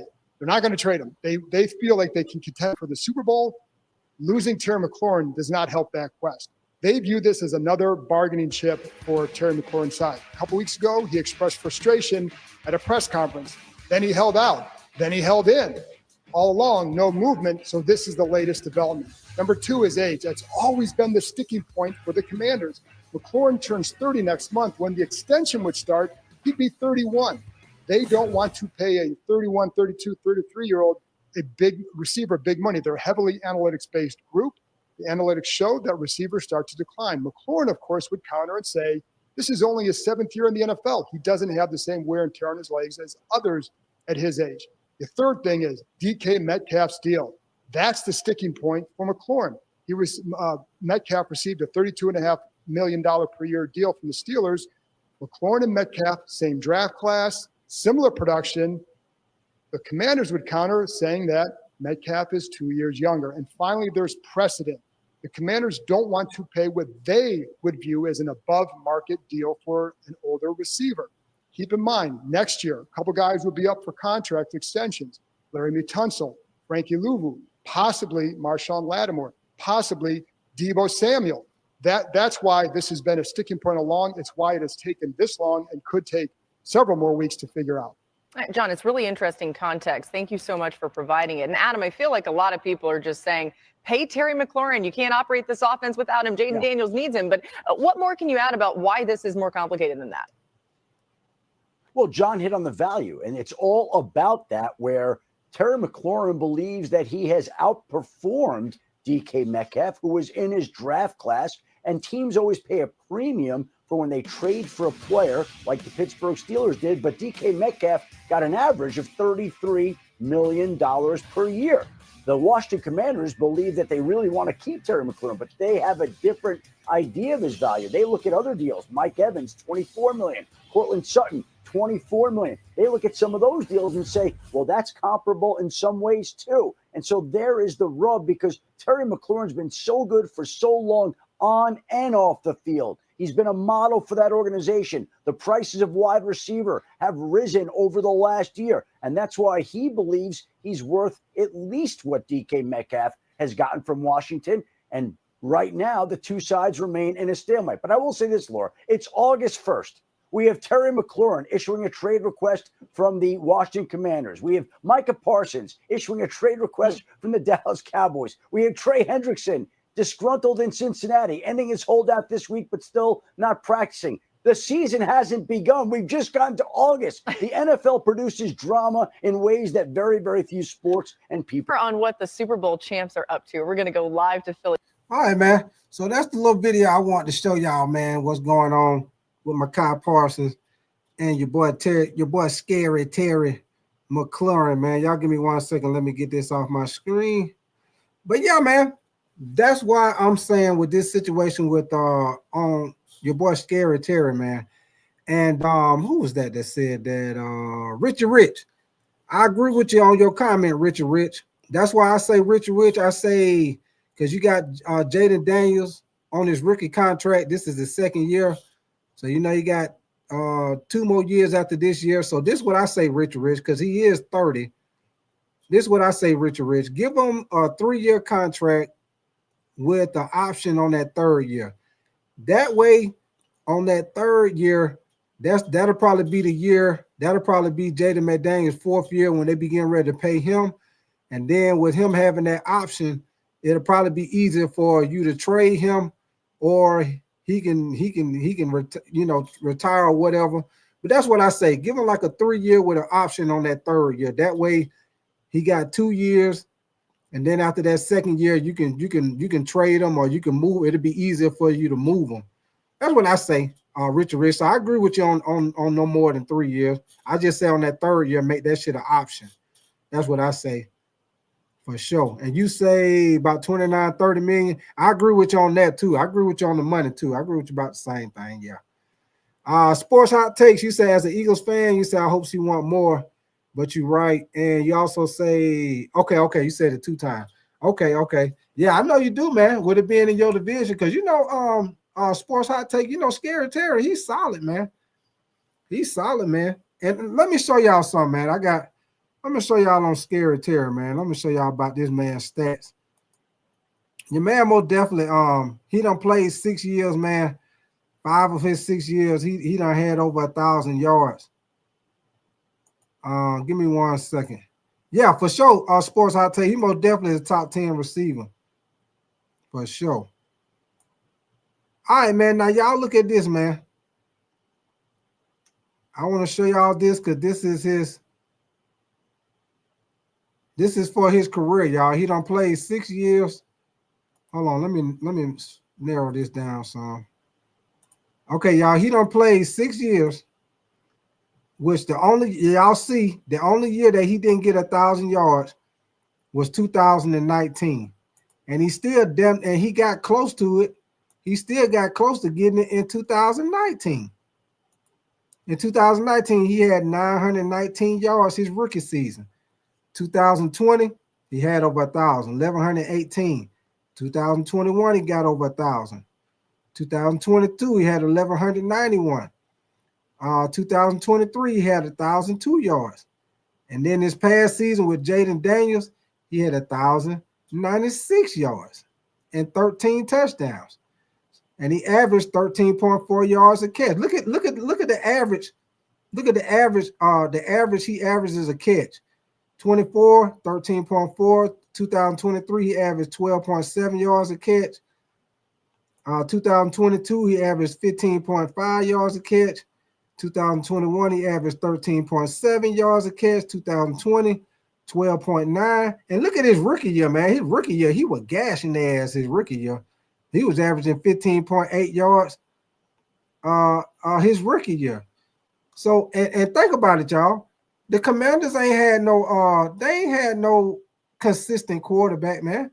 The Commanders pretty much don't have a different quarterback damn near every year. And your boy still put up 1,000 yards. So that's why I say I agree with Richard Rich. They most definitely need to pay him. But I say give him a short-term contract because he is 30. So I say give him a 3-year, like I told y'all, with the 2 years, to get whatever guaranteed money it get, it be on them 2 years, and that 3rd year be the year with the option where you can move him if you need to move him. But that's what I say do with your boy Scary Terry, man. He is 30, so I wouldn't give him no long contract. Let me see what you say. Sports say you say nah last year. You say I see now. Time, you say may God bless him. So cover opportunities, God. Appreciate that time. Hey, time. You always make sure you give words of inspiration. Appreciate that time for sure, man. And you say Taylor Heineke was his main QB. Yeah, for sure. So that just show you right there, sports hot takes, man. He ain't really had a solid quarterback until last year, man. Cause like you say, they had Taylor Heineke, and then they had the rookie quarterback. What was the dude, the rookie quarterback they had? I think when he out of North Carolina. The rookie quarterback they had, I think he was out of North Carolina. I forgot his name, y'all. But he was out of the University of North Carolina. I forgot his name. But yeah, he ain't had no solid quarterback yet, man, for sure. And then the thing with Trey Henderson, man, like I told y'all, they got to get this situation together. They got to get it together with Trey Henderson, man. I don't know how they gonna do it. Because if Sam Howell, that's it. Appreciate that sport hot takes, man.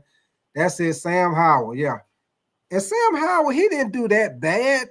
He just wasn't consistent. That's what his problem was. He just wasn't consistent. He was inconsistent, but he was young too. Those sports hot take. He was young too. He was young. But hold on, y'all. Let me get this off my screen. Another thing I want to show y'all while we talking, man, and then I want to show y'all a couple more things that I found, and I'm gonna put the link in the chat. If any of y'all want to come up here and holler at me, give me y'all opinion as far as if they should trade Parsons or keep him, or Terry McLaurin or Trey Henderson. However y'all feel. Whether y'all agree or disagree, y'all know how I do it, man. If y'all new in here, hey, you free to have your opinion over here, man. Whether you agree or disagree with me, it's all good, man. Because if we can't agree and disagree on sports, what the fuck we doing?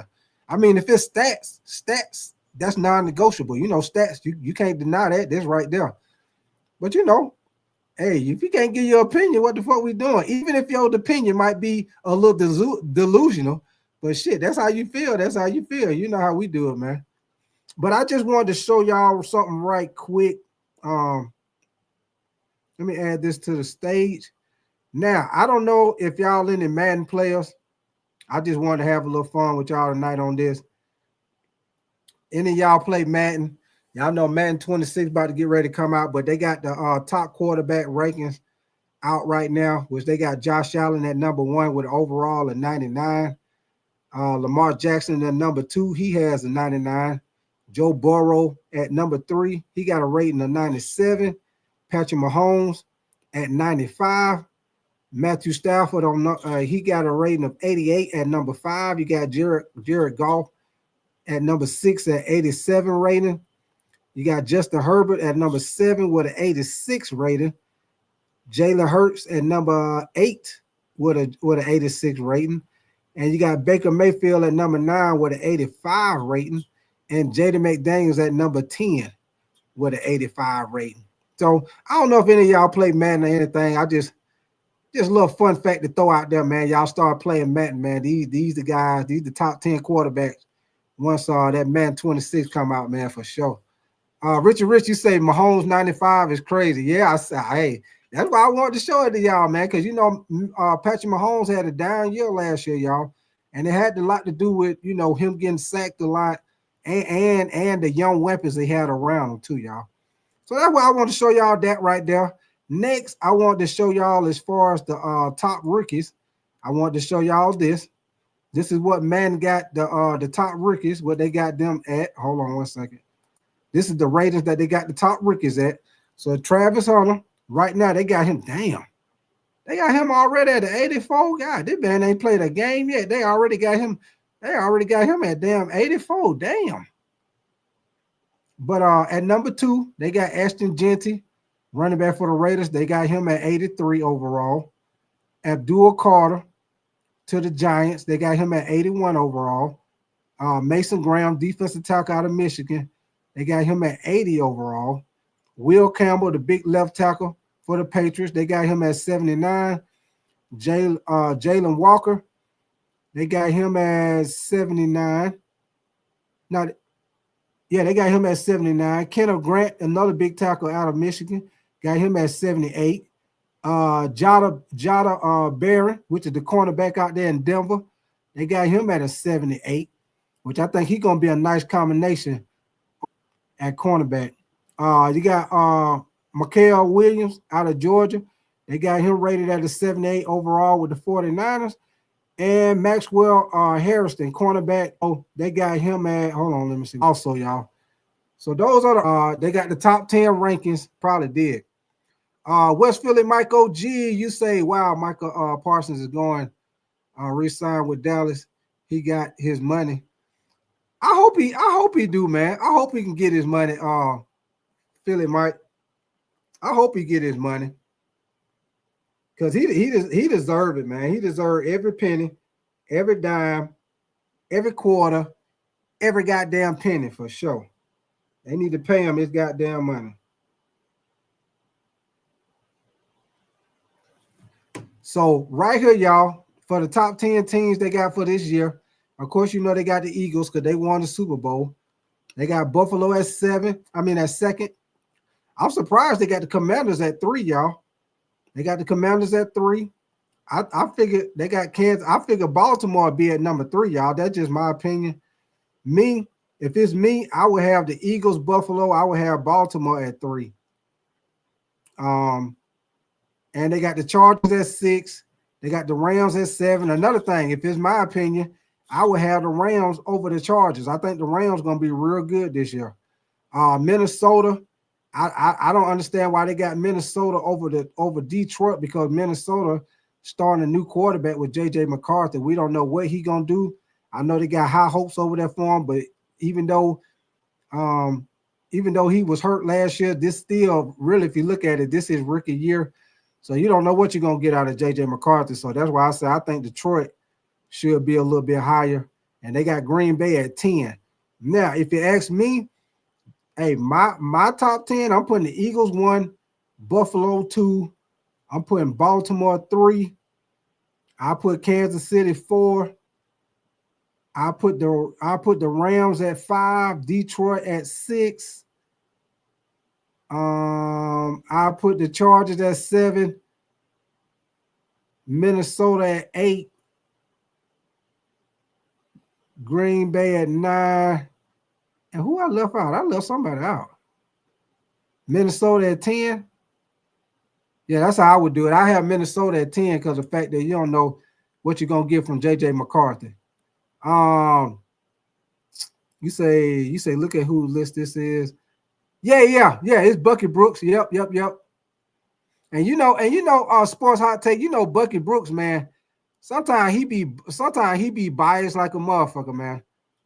Sometimes he be biased like a motherfucker, but yeah, if it's me, I'm most definitely gonna have it a little different. I ain't gonna have Washington at no goddamn 3. Yeah, I'm gonna have Baltimore at 3, Kansas City at 4, and then at 5, I'm gonna put the Rams. I think the Rams gonna be real good this year, but I'm gonna put Detroit at 5. I put Rams at 6. You say he always biased. What up with your Tory Garland? You say KC ain't doing much this year, bro. You say their pride gone, and you say Gerald P. You say yeah. You say he on drugs. On that good, Adrian. On that good. You say Washington is no better than the Ravens either. And let me see what you say. Sport hot take. You say until proven otherwise. You say I can't have no ALC team over KFC. Oh, I mean over KC. I hear you. You know it's back and forth, but I understand what you're saying though. Hot takes because KC did go to the Super Bowl. And if you put it like that, sports hot takes, if you put it like that, then you have to go. If you put it like that, sports hot take, then you got to switch it up. You can go Philly number 1, Kansas City 2, Buffalo 3 because they beat Baltimore. Then put Baltimore 4, and then put Washington 5, and then I will put Detroit 6, Rams 7, Chargers 8, Green Bay 9, Minnesota 10. That's how I would do it, y'all. And like I say, once again, the only reason why I put Minnesota at 10 because we don't know what the hell JJ McCarthy gonna be. If JJ McCarthy was straight and he was legit, I would have Minnesota up a little higher because Minnesota got plenty of talent. We just don't know what the fuck they're gonna have at quarterback. So, you know, it's still early though, man. These just little early predictions, just having a little fun. Y'all know how it go. Just having a little fun. You say last year line suspect Hollywood Brown hurt. Yeah, for sure. They should be better this year. Sports hot take because they shored up their offensive line, and Rashee Rice he probably gonna end up getting suspended with that situation he got going on. He probably gonna end up getting suspended maybe about 4-5 games probably. But once he come back, you'll have him, like you say, Xavier Worthy. You'll have a healthy Hollywood Brown, Travis Kelce. You still got Isaiah Pacheco. I think they brought Kareem Hunt back, so. Yeah, they're gonna be straight, and you know that defense ain't going nowhere. They defense legit all day, every day, baby. They defense fucking legit.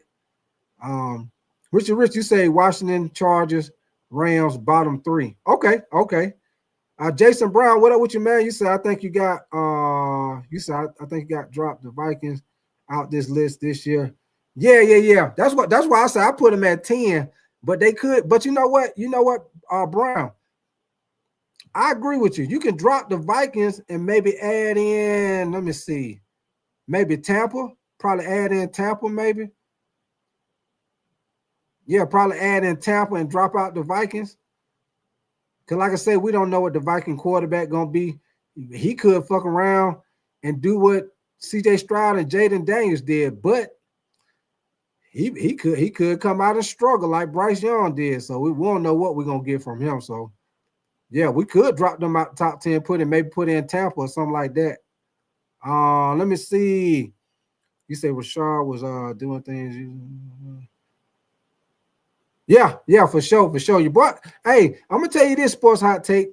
If you peep game and everybody else that's listening, if y'all peep game, the Kansas City Chiefs use Xavier Worthy. If y'all look at the way they use him pretty much the same way they used to use Tyreek Hill. They motion him a lot. They run him on jet sweeps. They take shots down the field with him. They throw him screen routes. They do a lot of shit with him that they used to do with Tyreek Hill, man. Basically, Xavier Worthy, he pretty much done took the place of Tyreek Hill, man.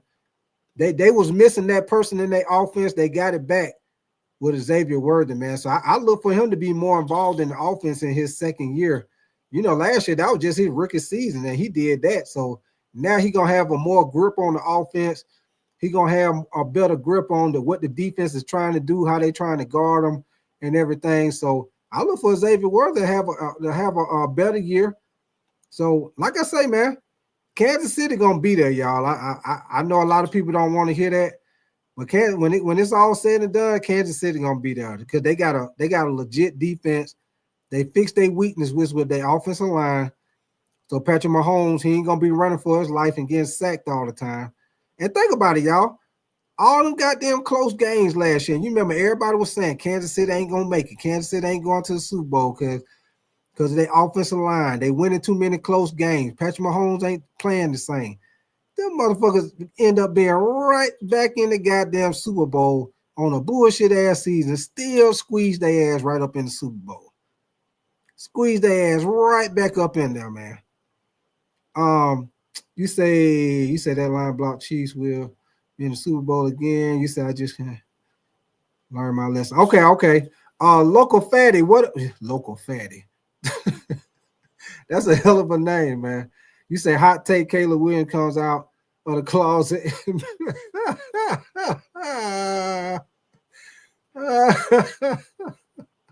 I guess so. Hey, that is a goddamn hot take. I guess that is a hot take, man. God dang.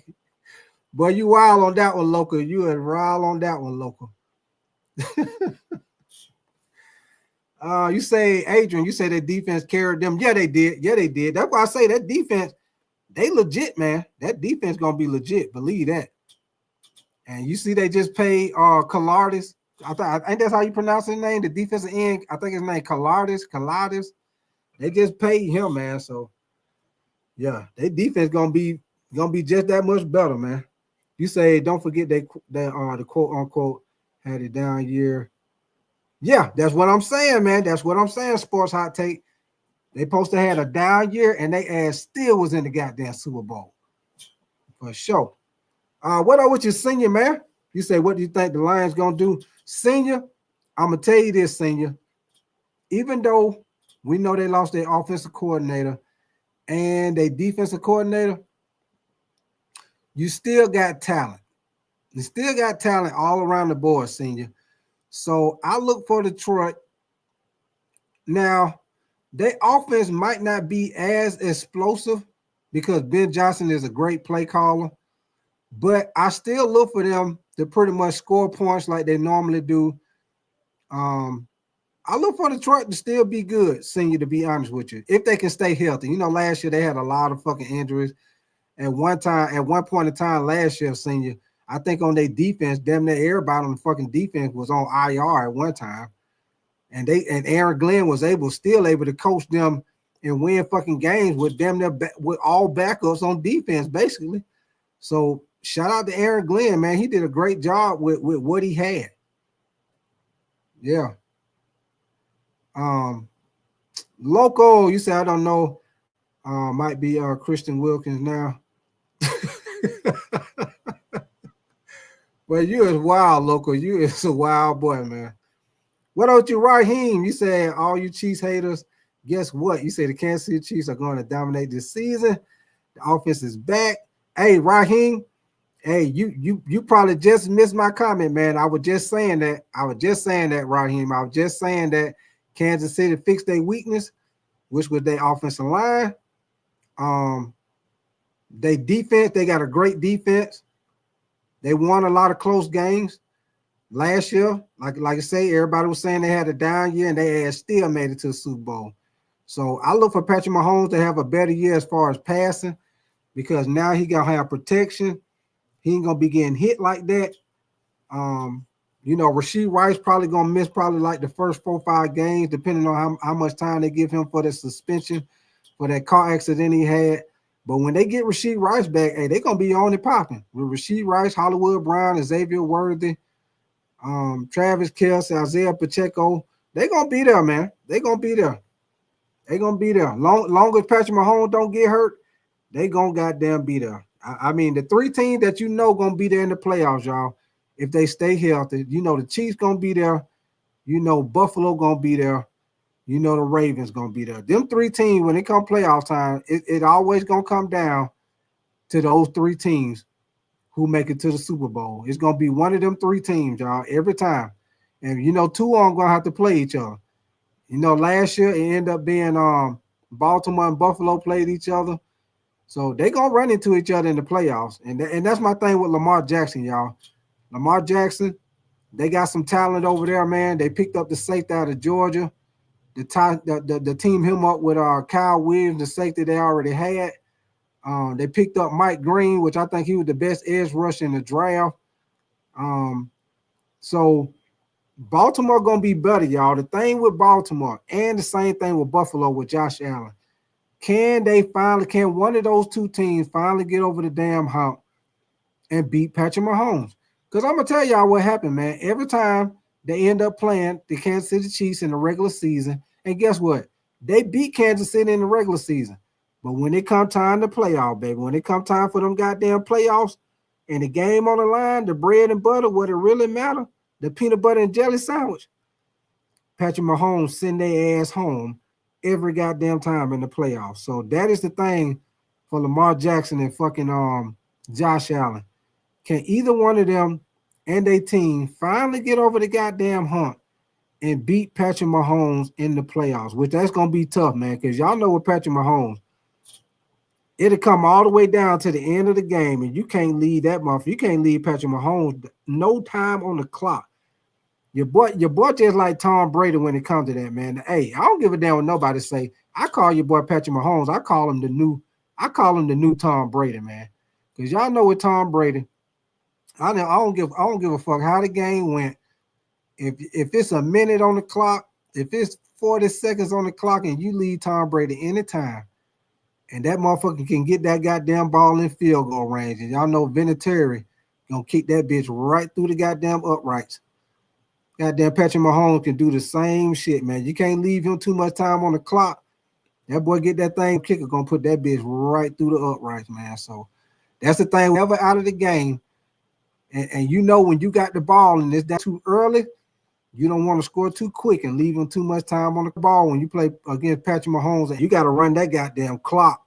He ain't got no goddamn time. By the time them kick off and they get that ball, the motherfuckers ain't got, when they get that goddamn ball, they ain't going to have them about 10, 15 seconds left. Then MVP season damn near every year.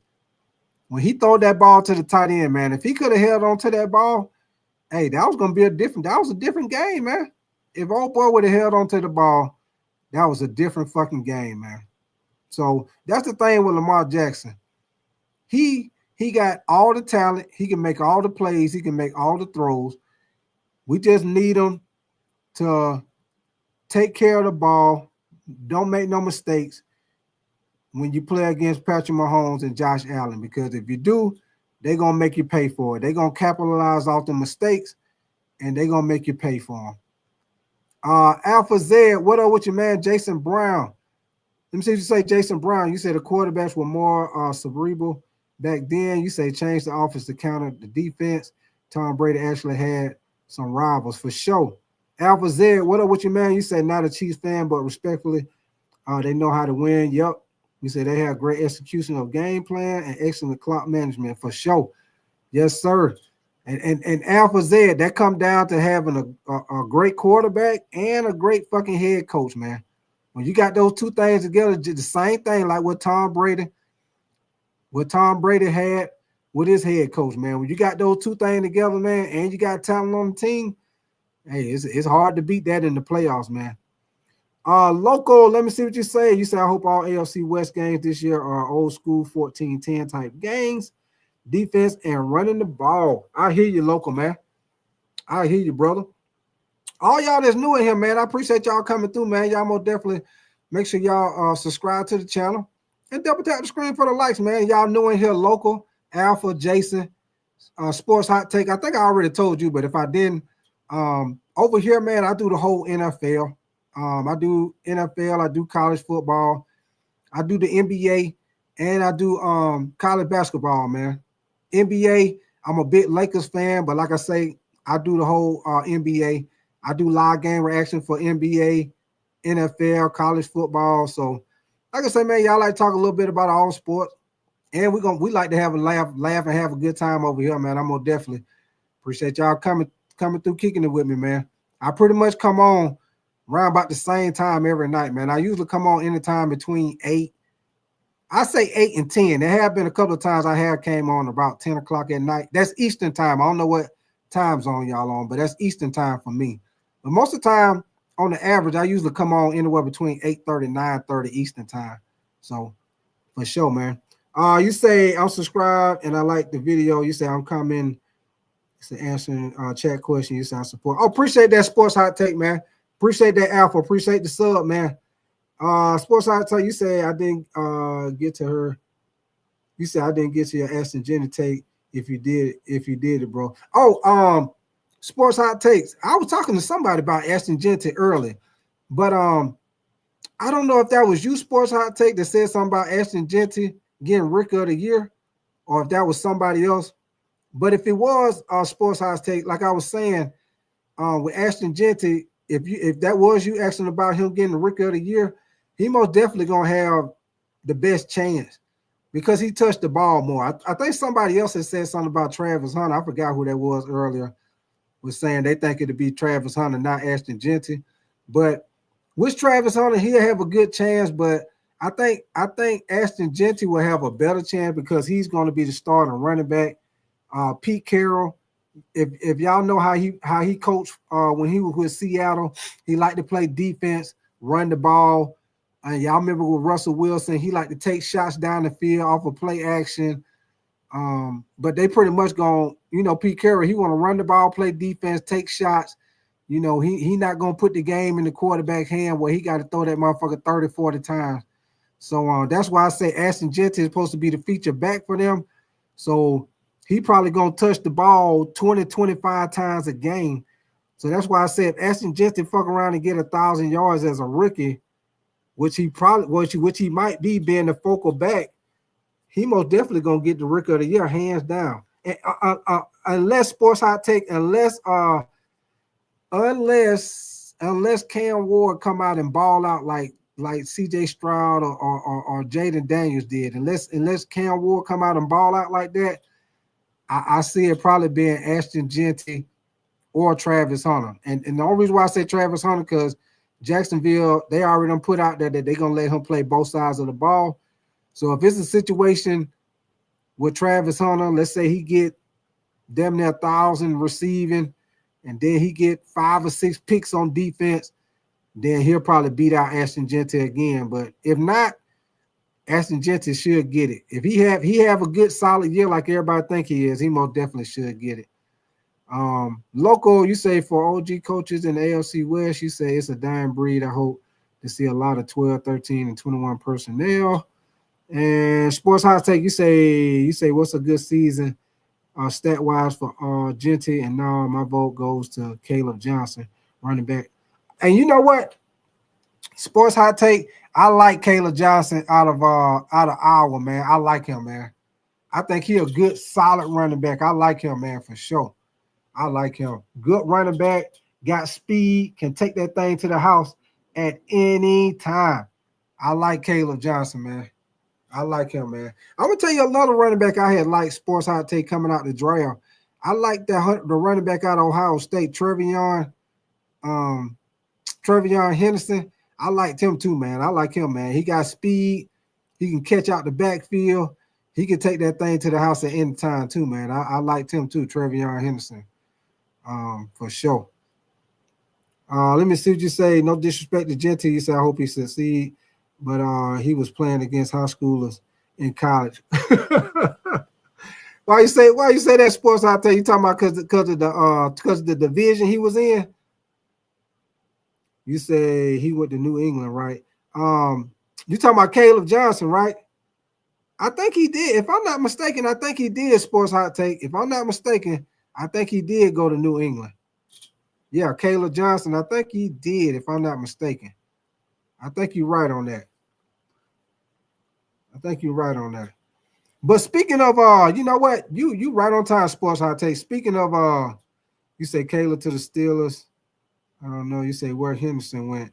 I'm gonna have to. I was just looking at his name the other day, Henderson. I was just looking at his fucking name. I was just looking at Trevion Henderson, man. I'll find out. Give me 1 second. I'm find out. Let me look it up right quick. I was just looking at his name the other day. I was like, that's where his ass went. Hold on.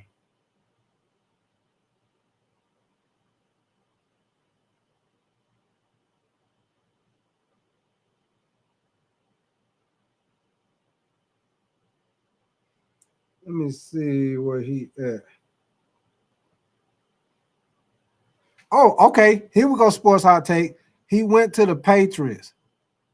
Yeah, you're right. I had it wrong, Sports Hot Take. I thought you was talking about. I had it wrong. I think I said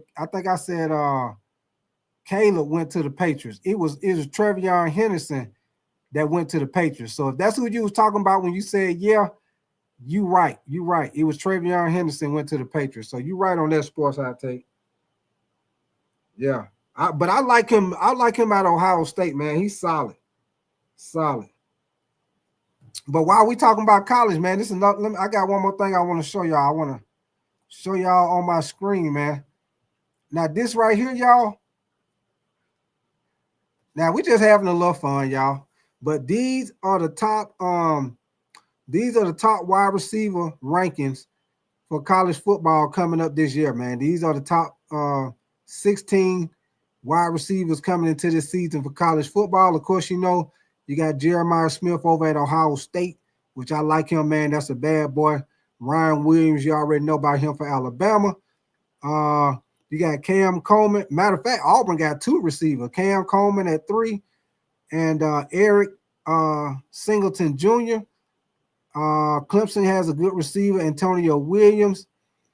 I think that's Arizona. Is that Arizona State? I'm trying to see, is that Arizona State logo?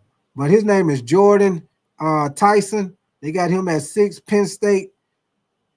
Traber. They got him at 7. Elijah. So I guess you pronounce his name Surratt at Indiana. And then look at that, man. LSU always got them receivers, man. LSU always got them receivers. They got 2 receivers. I wonder if them boys, you know what? I'm going to have to look that up, y'all. I wonder if they brothers.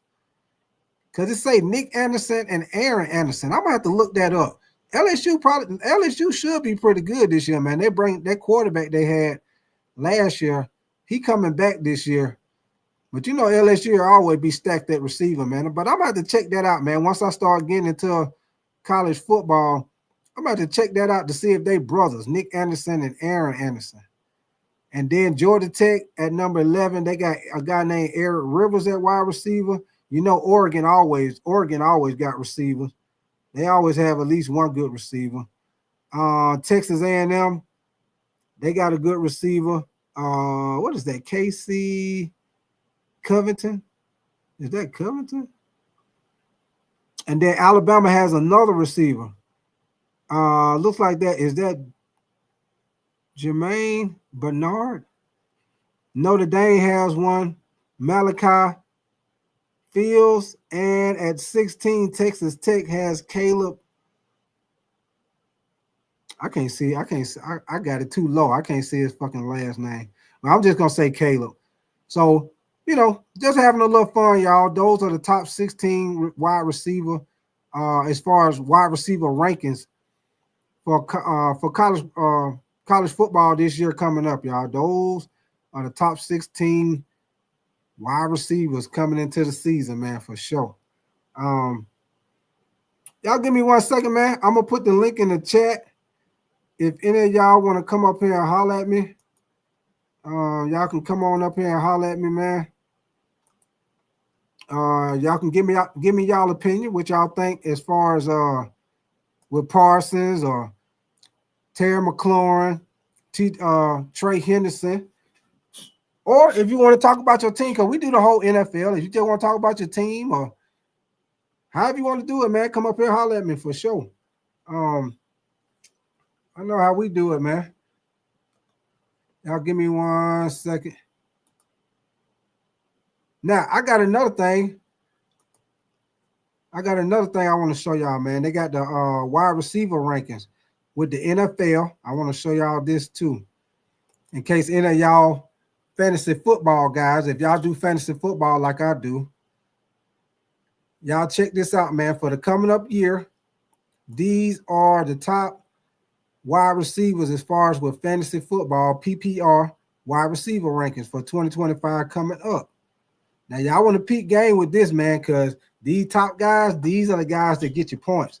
Last year, when I had my draft, I had Amon St. Brown. Amon St. Brown always going to get you points, always.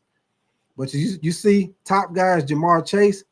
At number 2, they got Justin Jefferson, CeeDee Lamb, Puka Nacua, Amon St. Brown at 5. You got Malik Neighbors at 6, which I was surprised to see that. Nico Collins at 7. Brian Thomas Jr. out of Jacksonville. Y'all see them LSU boys, them LSU wide receiver U, baby. Got A.J. Brown at 9. Drake London at 10. Ladd McConkey. I knew he was going to be good. I'm a big Georgia Bulldog fan. I knew Ladd McConkey was going to be good. They got T. Higgins at 12. Tyreek Hill at 13. Devontae Adams at 14. Jackson Smith, Nick Jigba, 15. Scary Terry at 16. Now, y'all, these are not, now don't get me wrong now, these are not just a regular wide receiver. This is fantasy football wide receiver ranking. So they go from top to bottom as far as these receivers get the most points all the way down. So we got Garrett Wilson at 17, DJ Moore at 18, Marvin Harrison Jr. at 19, Mike Evans at 20. Matter of fact, I'll do the top 30, y'all. I ain't gonna go all the way down. That'd be too goddamn many. So I do the next 10. You got DK Metcalf at 21, Xavier Worth at 22, Zay Flowers at 23, Courtland Sutton at 24. And you got Rashee Rice, which I'm surprised to see him on here because he didn't even fucking play last year. You got Devontae Smith at 26, Jalen Watt at 27, Jerry Jeudy at 28, Calvin Ridley at 29, and Jameson Williams at 30. So those are the top 30 wide receivers as far as with fantasy football. Y'all see the top 5 for a wide receiver always get you points. You go to these top 5 guys, right? CeeDee Lamb, Puka Nacua, Amon St. Brown. Let me see. You said yeah. I look for Penn State to be good. Of course, you know Georgia, Alabama. You know Georgia, Alabama gonna be there. But I'm gonna tell y'all a sleeper this year in the SEC, man, to watch out for. And y'all probably already know if y'all a college football fan. Fucking South Carolina Gamecocks, man. Y'all watch out for the South Carolina Gamecocks, man. They gonna upset some goddamn body. Believe that. They got that quarterback they got. He nice, and they got a lot of talent on their defense. They got a lot of talent on their team, regardless, man. They doing a great job of recruiting over there in South Carolina, man. But I look for them to make some noise. I look for them to make some noise in the SEC this year for sure. For sure.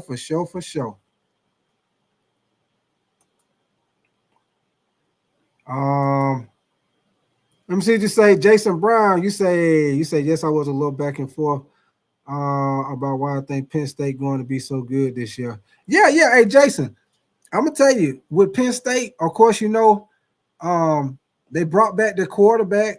They gonna have they gonna have two good running backs again. They got a good edge rusher again. As you see, when I did the top receiver for college football, they're gonna have a top wide receiver. So hey, hey, Penn State gonna be there, man. Penn State gonna be in that. I look for them to be in the playoffs. You said Micah is not going to be traded. Osman, what up with you, Osman? Osman, is it Osman the GOAT? Appreciate you coming through, brother. I'm gonna tell you this, man. Get back on that subject with Micah. It's just like I said earlier, Osman. I know you just coming in here, but like I was saying earlier, man, it's a big distraction for the team for sure, man. Because like I said, now you're going from training camp, talking about the season and getting ready for the season, to now every time a reporter come in your face, every time an analyst come in your face with a microphone, all they're gonna be asking you is what you think about the situation with, McCobb. Do you think he should get paid, or you think they're gonna trade him? That's a distraction, man. They're trying to be focused for the season. Usman, the Cowboys got to play the Eagles out the gate, from the giddy up. They got to play the Eagles. Them boys need to be focused, man. They don't need to be walking around having to keep answer questions about the Parsons contract situation. Which Usman, you can't do nothing but blame it on Jerry. It's Jerry's fault. He should have paid that man last year, and he wouldn't even have to pay him as much as they paying him now. He should have paid his ass before they paid Max Crosby, and he probably could have got away with maybe 33, 34 million. But see, now he don't let it go all the way till they don't pay TJ Watt, Myles Garrett. So now he got to come out the pocket with more money than he probably wanted to. Now you got to pay him at least. They got to pay him at least what TJ Watt or Myles Garrett got. Myles Garrett got 40 a year. TJ Watt got 41. So Micah Parsons, you got to pay his ass either 40 or 41. You ain't paying that. He probably ain't even gonna look at that shit if he ain't paying at least 40, 41 a year. Jason, you say you think Arch Manning is going to live up to the hype, perhaps in the Final Four. I'm gonna tell you the only thing, Jason. Donald P, what up with you, man? I'm gonna tell you the only thing, Jason Brown, that I see, and we'll see how it go. But Texas University, they coming in with an offensive line that's young. They lost some of their offensive line. Matter of fact, if I'm not mistaken, they lost both of their offensive tackles. They lost a couple of their offensive linemen to the draft. So coming into this year, they coming in with a young offensive line. So, but I'm not saying that they won't have a good offensive line. They're just not proven because they're young. So we'll see how they do as far as protecting Arch Manning. When it come time for them to play the big boys. You know what I'm saying? Of course, when they playing the guys that they're going to blow out, of course they're going to do good, but we'll see how they do against the big boys. We'll see how they do, when they play LSU. We'll see how they do when they play Texas A&M. We'll see how they do, they go against Alabama, Georgia, them teams like that. We'll see how that offensive line hold up. If that offensive line can hold up, then Arch Manning, he most definitely has the arm. He's very athletic, which I don't know where he get the athletic shit from. Because, the Manning brothers ain't got no goddamn athletic ability. Them boys ain't athletic. Hey, what's funny is if y'all go look at some of the old school tapes, they daddy was athletic than a motherfucker. They daddy who played quarterback for the Saints, he was a scrambler. That boy used to be running around making plays like Michael Vick out there for the Saints, man. But it's crazy because Eli Manning and Peyton Manning, hey, them motherfuckers can't run for nothing. They statues in the background, but they daddy was a scrambler. That shit, that shit funny as hell, man. That daddy used to be scrambling like a motherfucker throwing the ball. And Eli Manning and Peyton Manning, them boys a statue back there, man. You say ain't no cakewalks in the SEC. No, it ain't, babe. No, it is not. You say just watch he's gonna resign before. You say Jill Jones does this all the time. Resign. Yeah, you know what? Usman. Is it Osman or Usman? I hope I pronounced your name right. If I'm not, I apologize, man. But I will say this: he did do the same thing last year. He waited and he paid CD Lamb right before the season started. So I understand why you're saying that. But I tell you one thing, Osman, it ain't looking good in the hood. The way Parsons talk, he's saying, requested the trade play for the Cowboys no more. Yeah, that ain't no good look right there, man. That is not a good look. That is not a good look. Even if it just not a good look for your star player coming out saying that he don't want to be a Cowboy no more. He don't want to play for the Cowboys no more. That ain't good right there. And then you got all the players. You got CD Lamb coming out saying need to pay the man. And your cornerback Diggs. Everybody saying they need to pay. Everybody talking about it, man. So I don't know, man. But I know Jerry Jones need to tighten his ass up. That's what I do now. He better tighten his ass up and pay these boys. You say Jerry Jones exploits must begin old to yeah, for sure. Old man, you say Jerry doesn't want to win. All he cares about is money. Yeah. But you know how he do, Osman. You know how he do. He'll be, with it, they don't said all this with Micah Parsons. He don't requested the trade and stuff. Yeah, Jerry Jones will be on there probably and give him about another day or two. He'll be on there doing the interview. They'll be talking to him about it. Hey, Jerry Jones, are you working on a contract with Micah Parsons? Jerry Jones gonna be sitting there. Wow. We are in negotiations with Mike. He ain't gonna say his name right. We're in negotiations with Micah Parsons. We really love Parsons and we want him to be a Cowboy for the rest of his entire career. We're working on negotiations. We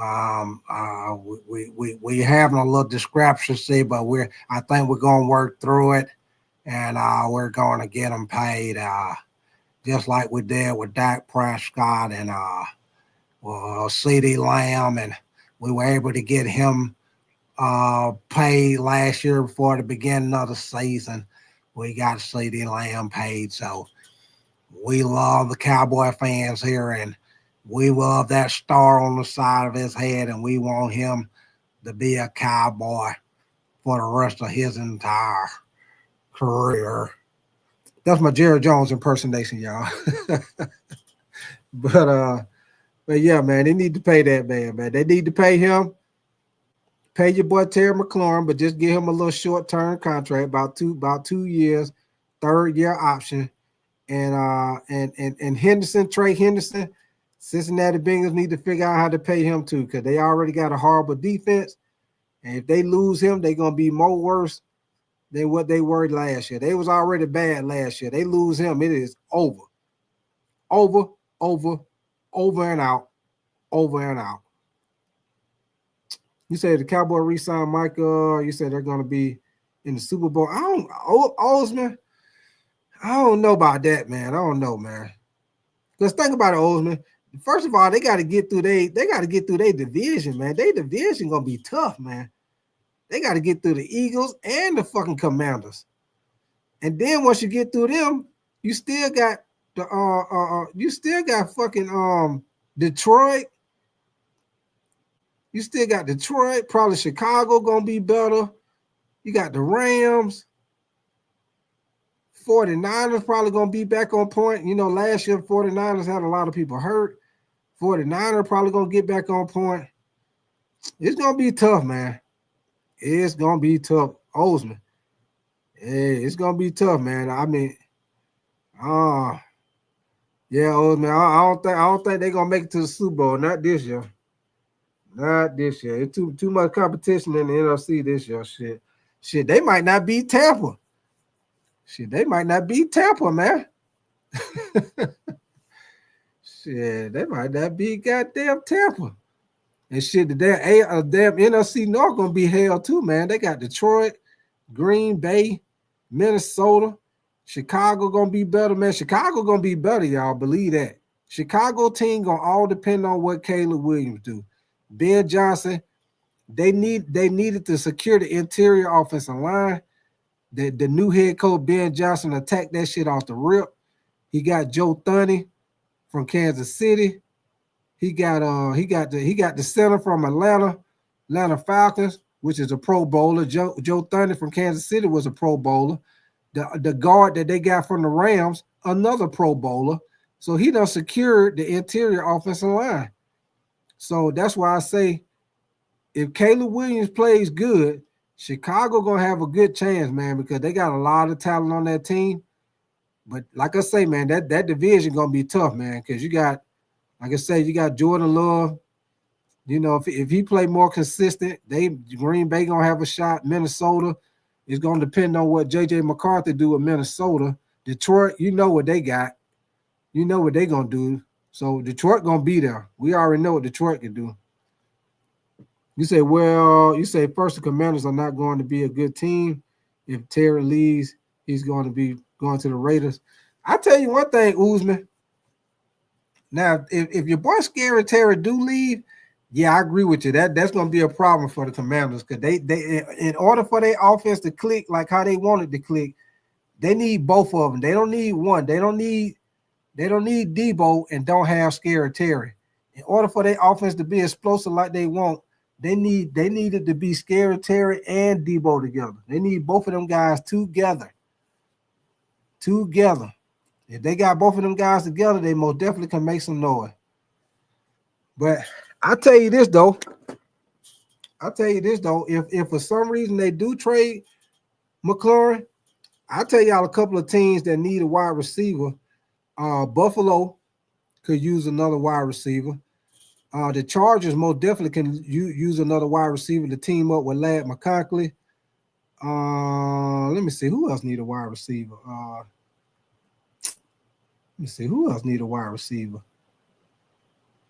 Shit. Let me see. Shit. Carolina, my team, the Carolina Panthers, we could use a legit receiver. Shit. Let me see. I'm trying to think who else. Shoot, you think about it, ain't a whole lot of people that need another receiver. Jason, you said the Eagles got a good chance to win it all. Yeah, I agree with you. They most definitely got a good chance to repeat for sure, brother. For sure. You say Terry to the Chargers? Yeah, they most not. Now the Chargers most definitely need a wide receiver to team up with Ladd McConkey. I agree with you on that. That'll be a good spot for him to go. Good spot. Team him up with Justin Herbert. That'll be a good spot. What up with your Sean Burgess, man? You said the Raiders need a wide receiver. They sure do. They do. You're right, Sean Burgess. Because right now, let me see. Right now, Sean Burgess, who they got? Jacoby Myers. I think that's the only receiver they got. They got Jacoby Myers, and then they got the tight end out of Georgia. So they most definitely need another receiver to go with Jacoby Myers. So, yeah, the Raiders wouldn't be a bad spot. They got Geno Smith. So they most definitely be able to throw on the ball with Geno Smith. You said apparently my Patriots are interested in. Yeah, that's another good one. Yeah, Jason. That's another good spot, the Patriots. Yeah. Because right now the Patriots, they pretty much just got Stephon Diggs. That'll be a good spot for them to go to the Patriots. Brandon Brown, you say they got a wide receiver. Well, they got Stephon Diggs, but hey, you still could get McLaurin to go with them though. You say Brock Brown might take best tight end crying. I agree with you, man. I agree with you. Like I said, I'm a Georgia Bulldog fan, and one thing that I knew Brock Bowers was going to be very good in the NFL. I knew Ladd McConkey was going to be very good in the NFL because I seen him play all the time as a Georgia fan. I knew both of them were going to be good in the NFL. Brandon, you say you was talking about the Raiders. Okay. Yeah, they got Brandon Brown. Don't they got Myers? Don't they got ain't the dude named Jacoby Myers or something like that? That wide receiver they got. The dude I think he used to play for the Patriots. Ain't his name Myers? Jacoby Myers or something like that, Brandon? Correct me if I'm wrong. I think that's what his name is, if I ain't mistaken. But let me know if I'm right or wrong, Brandon Brown. I think that's what his damn name is. Like I said, I could be wrong, but I think they're about right. I think that's about right.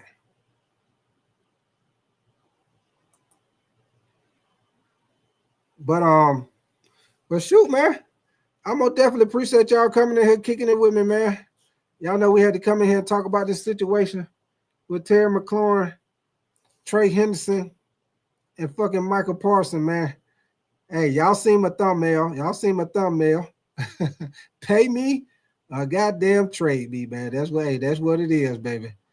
Uzman, you say, why can't the NFL treat their best market team, the Cowboys, just like the Lakers in the NBA? And Mustafa, what up with you, man? You say, what's up, brother? You say, as a Washington fan, respectfully, you say, Terry ain't going nowhere. And Mustafa, you're most definitely right, man. I don't think he going nowhere because what everybody was saying, if you listen to people on ESPN, you listen to the reporters, they are saying that, you know, if they are saying from the Commanders, they are saying that the Commanders are not looking to trade him, and they gonna get that deal worked out. That's what they saying, Mustafa. They saying they gonna get them worked out, and they is not trading them. And like I say, Mustafa, they'll be crazy if they trade them because you need Scary Terry and Debo together.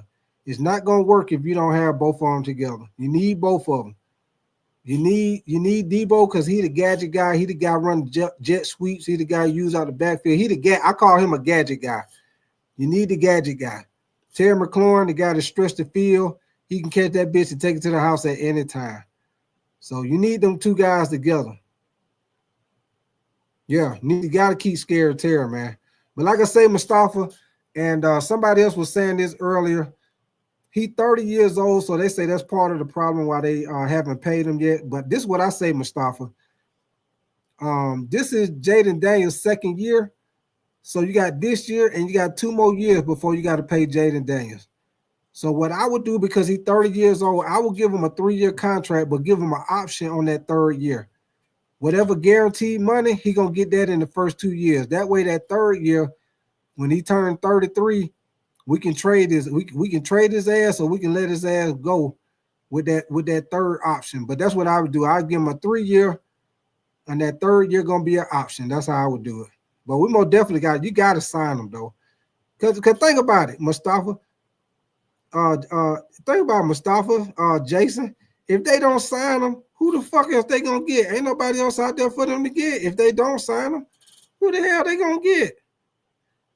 They better sign him if they, like what your boy Martin say, and don't you know no good? Don't you know no good? Don't you know no good? If you know anything good, you better pay that man. You better pay Parsons, and you better pay Trey Henderson, man. Quit playing, come out the pocket, and pay this man. What up with you, Jocelyn? You say let him go tight, just let it go. No, Jocelyn, they got to pay that man, Jocelyn. They got to come out the pocket, break the piggy bank, pay that goddamn man, Jocelyn. Pay him, pay him, pay him. That's what I say, Jocelyn. Pay that goddamn man. But shoot, man, y'all know over here, man, we do NFL and we do basketball. Before I get out of here, y'all know we got to talk a little bit about my Lakers. But like I say, man, we do the whole NBA. But I'm a big Lakers fan, man. So I got a little video I want to play for y'all right quick about these goddamn Lakers. Let me see what you say. You say it sucks he's causing a distraction. That's all it is. It's a big distraction. All 3 of these guys, it's a big distraction. And one more time before I play this video, you say it's the Luka Lake show now. You already know sports hot takes.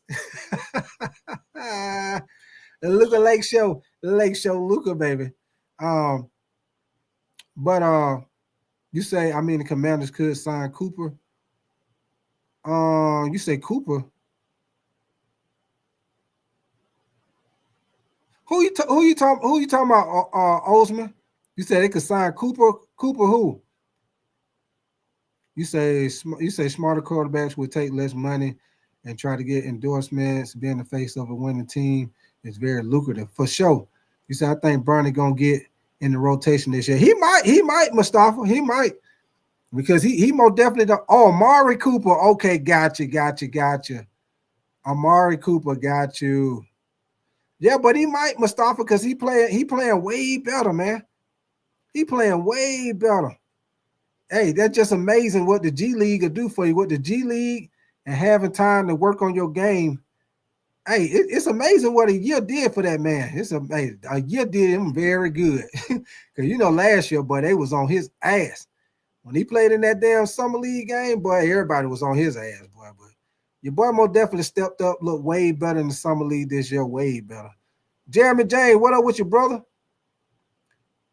You say Terry ain't going nowhere? I don't think he's going nowhere neither, man. But they got to pay his ass, though, Jeremy James. They got to pay his ass. They got to pay him. But y'all give me 1 second, man. I got this little video for y'all right quick. Y'all know we got to do a little basketball before we get up out of here. Talk about my goddamn Lakers for a hot minute. Like I say, man, y'all most definitely make sure y'all subscribe to the channel and double tap the screen for the likes, man. And once again, if y'all new over here, like I tell everybody, we do a little bit of everything over here, man. We do the NFL, college football, NBA, and college basketball, man. And then y'all know from time to time, I do a live reaction to the if it's but we do a little bit of everything, man. So if y'all like me, like talk a little bit about all Dream to Magic, Shaq to Kobe, and the clock, when it strikes midnight tonight, in the calendar, it turns to August, coming Lucastown as the window for Doncic to sign that max extension. Highly publicized on this network, himself. You can see it here, shedding some, man.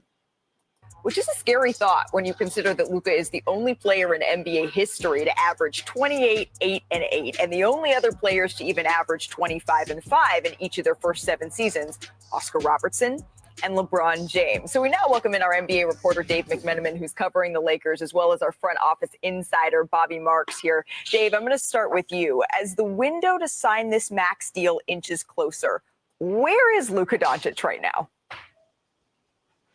Well, literally, Malika, Luka Doncic is in Chicago right now. Okay. He is in the middle of a promotional tour for Jordan Brand. He, for the first time in his NBA career, came back to the States in the summertime to break up his vacation in Europe.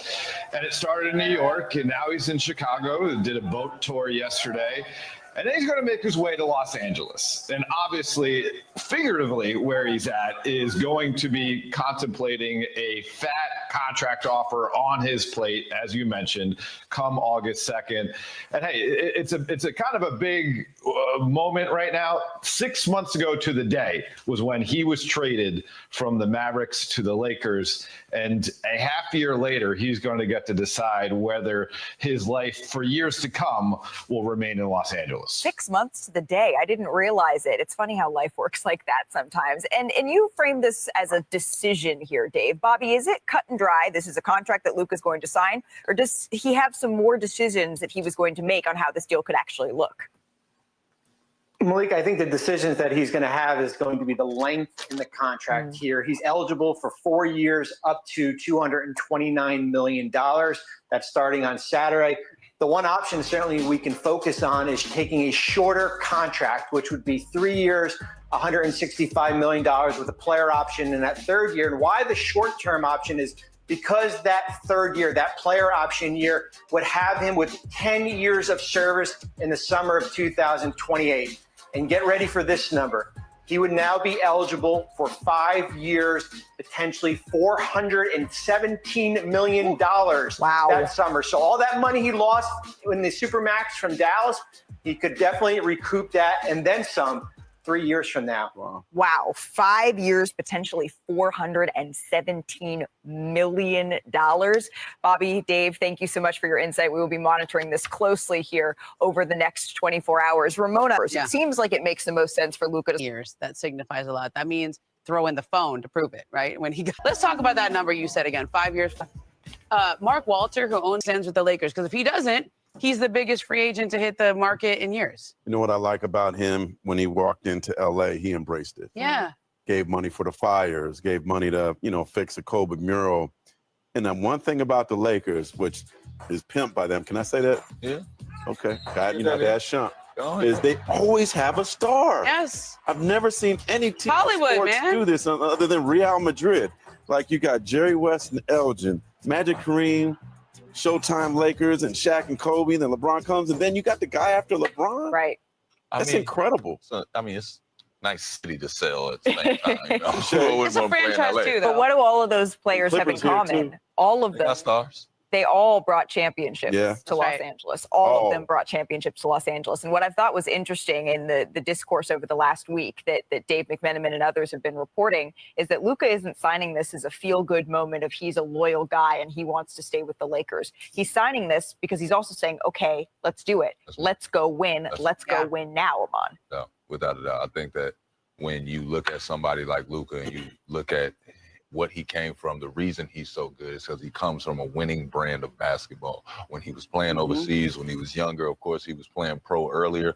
But when you look at his collection of work, all you see is winning qualities. And now we want to see him win on the big stage. And so, again, tomorrow is the day that he could agree to this contract. Now, despite the Lakers trending towards putting the cherry on top of a very productive summer here, LeBron James, let's read the tea leaves. We're just, all right. I'm not going to pretend to know what this means because the NBA's all-time leading scorer, he posted this image of himself working out in front of, as the internet was quick to point out, some Clippers signage. The caption, quote, say whatever you want, but you damn sure won't be able to say I didn't put in the work. We'll see what happens when I no longer exist. And then some expletives as the little cherry on top here. Now, what happened? Ramona, that's my question. What had happened? I know this is the old Clippers facility. This isn't like a new, he's not working out. Yeah, he's not down. Yeah, okay, listen, but still. We know he lives on the west side of LA. I think the old Clippers facility in Playa is closer to where his house is than the Lakers facility. Sure. Okay. And also his agency rents the space, so he works out. All of that tracks, okay? However, there were 12 photos in that gallery that he posted on Instagram. Lovely array. And only one of them had Clipper signage, and it was the first one. Okay. Now, the caption to me is equally as interesting because when he says, it's basically saying, you're going to miss me when I'm gone, just when I'm no longer here. And that to me feels like he has he's signaled through social media and a lot of his posts and a lot of his actions all summer long, which is he does not feel appreciated right now. This is awkward. This transition from Luka to LeBron, where LeBron was going to write his own Hollywood ending. This is the place he wanted to end his career. He wanted to have control over how many years that was going to be and on what circumstances he was going to play with his son. And now he doesn't have control over it because they didn't offer him more than just this year. He picked up the player option. They didn't discuss any years after that. This is the last year with the Lakers. That's awkward. And he's never had a situation in his career where he has not had full control of where he's going to play and how much longer he's going to play. Without a doubt, I see it, what you're saying, like the storybook ending. Without a doubt. But I think we're all one.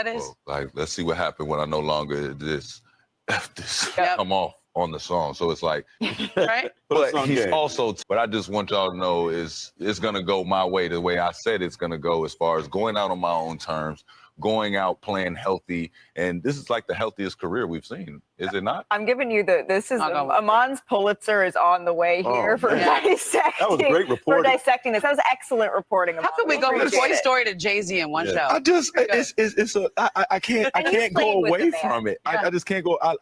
When I read the caption, I don't immediately think how a fan would think. I'm hearing Jay-Z. Yeah. You know what I mean? But I'm also like, wow, we are nearing the end of what we're calling greatness. We've been witnesses the whole time. And now we can't. Right. And by all accounts, LeBron has been very happy with Luka. He's been a fan of him for a long time. He tried to sign Luka to his under his shoe umbrella. He's a fan of his. This is not, Are we reading tea leaves? Amon just read them. I would love for to see that pick and roll for a little bit, man. Yeah. We see that pick and roll for a little bit, Brian. Let me get 1-2 years, pick and pop, you know what I'm saying? Long enough for Bronny to get out there and do his thing, and then Bryce. He was also wearing a Bryce. Go ahead, Mark. Teams start figuring out how you're going to say goodbye to this man. He's giving you a warning. I remember going to see Kareem's last game in Golden State, and they gave him a boat. What is everybody going to give him? I feel like the farewell tour is starting. It's going to include the All-Star game. It's perfect for that.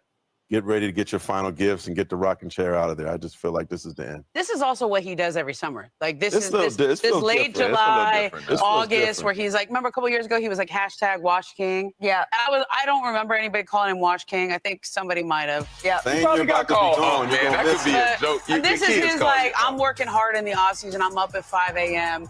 This is my motivation, and I'm sharing it with all of you. And that concludes our capital J journalism for the day.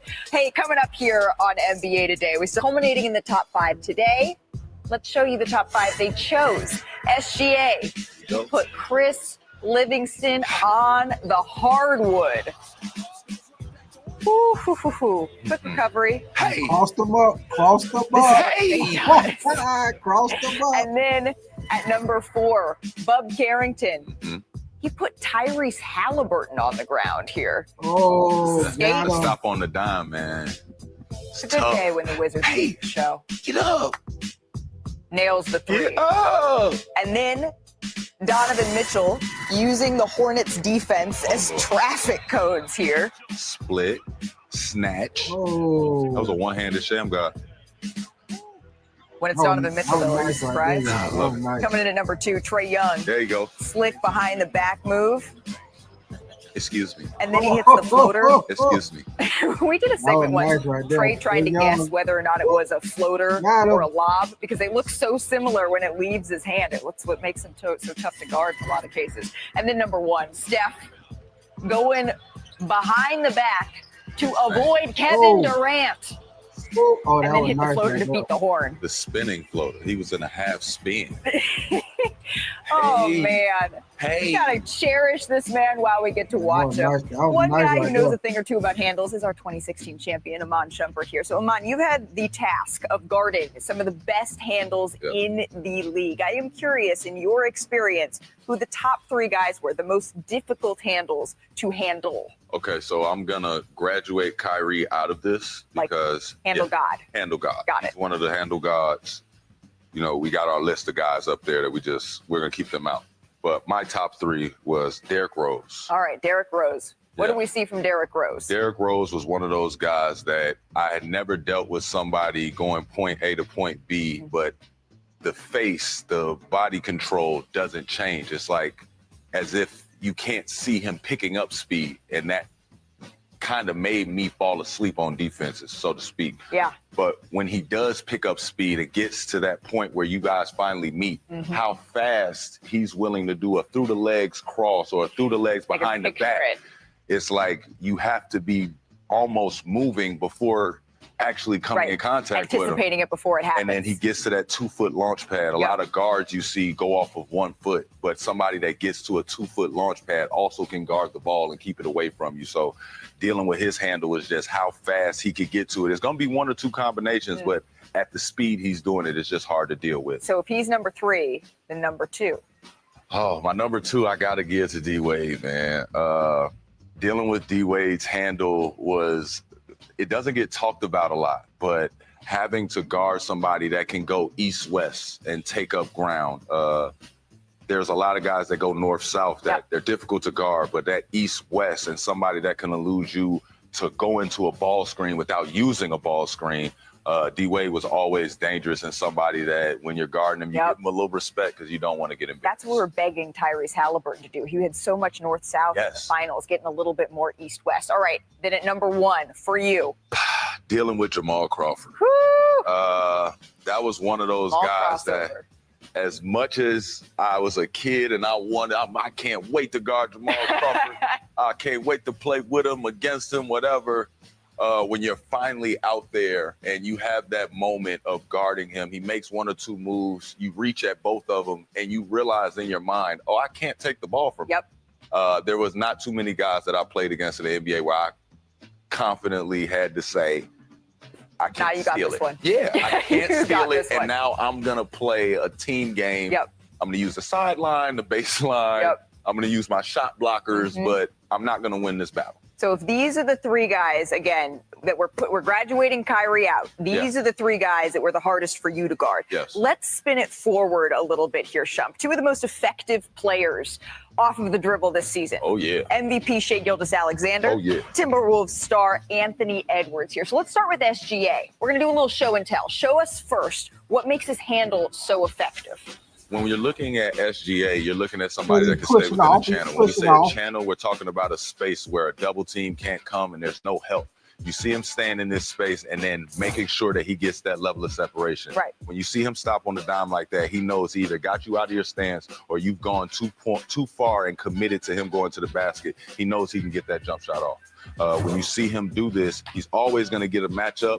He's going to let the defense calm down to see what they're trying to do. He finds his channel, and then he's going to attack that top foot. When you attack that top foot, you open up that stance. As soon as that stance is open, he's going to make sure he goes for the kill. Once you're behind SGA, it's over. And then he's going to have options when he's able to do that as well, as you see him kick it out to Chet Holmgren. All right, so you're SGA. Yes. I'll be the defender here. Okay. So show me how he uses this. Because, again, we're not just talking style. We're talking substance when you're talking off the dribble. Without a doubt. I got to guard him What up. makes him methodical, a lot of times you'll see him start with a triple threat. Right. I'm going to start with a triple threat just for the sake of the argument. When we go here, you're looking at the top foot. SGA is great at using a ball fake and then attacking his foot. Here. The moment that foot goes down, he's going to take his dribble. The moment this foot makes a decision to either step to guard that or you over lunge and now you see how you're north-south. Yep. Once I step back, there's literally nothing. Because I can't have the time. There's nothing you could do. You were already down there. I stepped back. I knew I had this much room to begin with. Right. I was really just getting to my spot. And I think a lot of times people forget SGA knows where his spots are. So anytime he's stopping on the dime, he's ready to shoot. And in real time, it's this fast, right? You're in here, you're going like you're this, here, you're here. it's snatching here. And all now you, gone. hold on, can I SGA? Can I SGA? Oh, man, my bad, SG. You know, I don't shoot like that, but that's, you know what I mean? When you see that form, though, the reason I love the substance of it is because he gets to those spots and he commits here. But when you're shooting something this far in front, the level of separation that you need, because a lot of guys can get to that for a block shot, but creating that and getting to that is always available. And I think when we think about the creation for SGA, right, and the creativity, I was very interested to hear your take on Anthony Edwards here, because he's taken some criticism for how many threes he shot, but he did it very effectively off the dribble. Most made threes off the dribble this season. He is one of those guys that aligns. I call him a right-handed James Harden now that I've seen people move on Instagram to the left hand, but you see him attack north-south and make up space so well. He's so athletic. You have to find ways to gap him. When you find ways to gap him, you'll notice his step back is a lot further back than a lot of guys. If you notice on this dribble, he's in the channel drill. There's no available help that you can bring at him. If he's going to get by somebody, it's going to be north and south. So when he does a step back like that, it's only available because he knows that guy is getting ready to attack at the back. Right. So in 30 seconds, show me how he does it, right? Because I'm here. I'm in my stance. A lot of times, it's just that Jordan in and out dribble. Shimmies here, but I'm just trying to get you to sit into your stance. The moment I know you're sitting into your stance, I know I've created a little bit of separation. But to what are with you, Jason? You say, what are my thoughts on this video? What are with you, Eric Brunson, man? You say you choose Reggie White. You are exactly right. It is Reggie White that got the most sacks in his first 4 years. Reggie White had 70 sacks in his first 4 years. So it's Reggie White who had the most sacks in his first 4 years, Reggie White.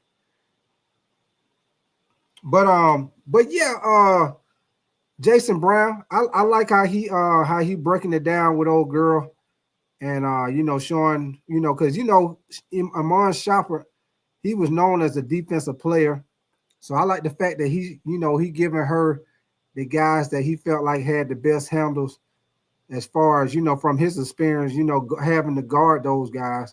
Because most of the time, Shumpert was the one guarding the top, you know, offensive player on whatever team that he played against.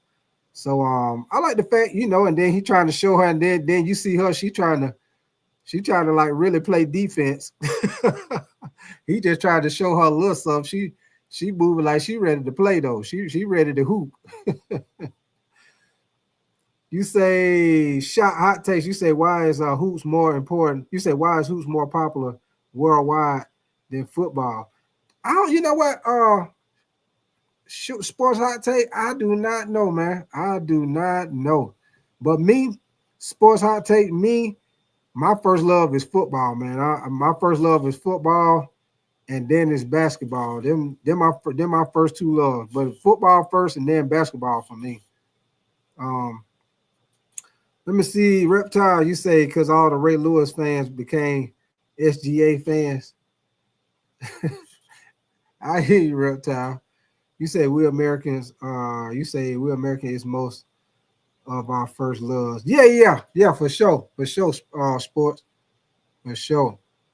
Sure, you go to other countries, sports hot take, man. A lot of the other countries, man, they first love is soccer, man. You know, soccer real big in a lot of countries, man. Doggone soccer for sure. Yep.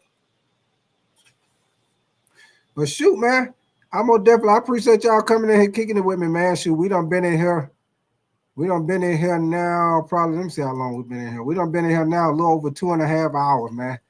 I'm about to get up out of here, man. I'm gonna definitely appreciate y'all coming through, kicking it with me, man. All the new guys that subscribe to the channel, man, I most definitely appreciate y'all. Y'all keep your notification bell on, man. Most likely I'll be back on tomorrow night, and we'll cover some more football. Tomorrow, I know I told y'all we got one more division to cover because y'all know during the first week of training camp, we've been going through all the divisions, previewing and doing predictions on the game schedules and looking at their training camp. So the last division that we got left, y'all, is the AFC South. So that's what we're gonna do tomorrow night when y'all come on here, man. We'll talk about the AFC South and whatever is going on in training camp, man. If it's more news coming up with Terry Mclaurin or Micah Parsons, y'all know we'll talk about that. If anything else come up, y'all know how we do it. Oh, matter of fact, y'all keep your notification bell on. Y'all know SummerSlam come on tomorrow night. All my wrestling fans. So y'all keep your notification bell on, man, because I might do the SummerSlam tomorrow night. Because I think this is the first time it's supposed to be like a 2-day event. I think it's coming on tomorrow and Sunday.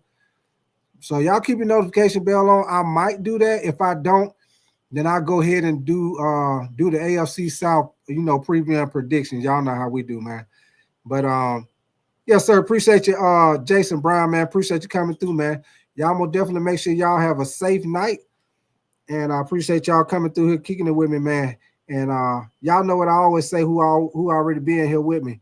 We is outie. 5 outie. I'm gonna holler at y'all tomorrow night, man. Y'all most definitely be safe. And once again, I most definitely appreciate all y'all and appreciate your comments for sure, man. Appreciate your Reptile. You already know, baby. Y'all be safe, man.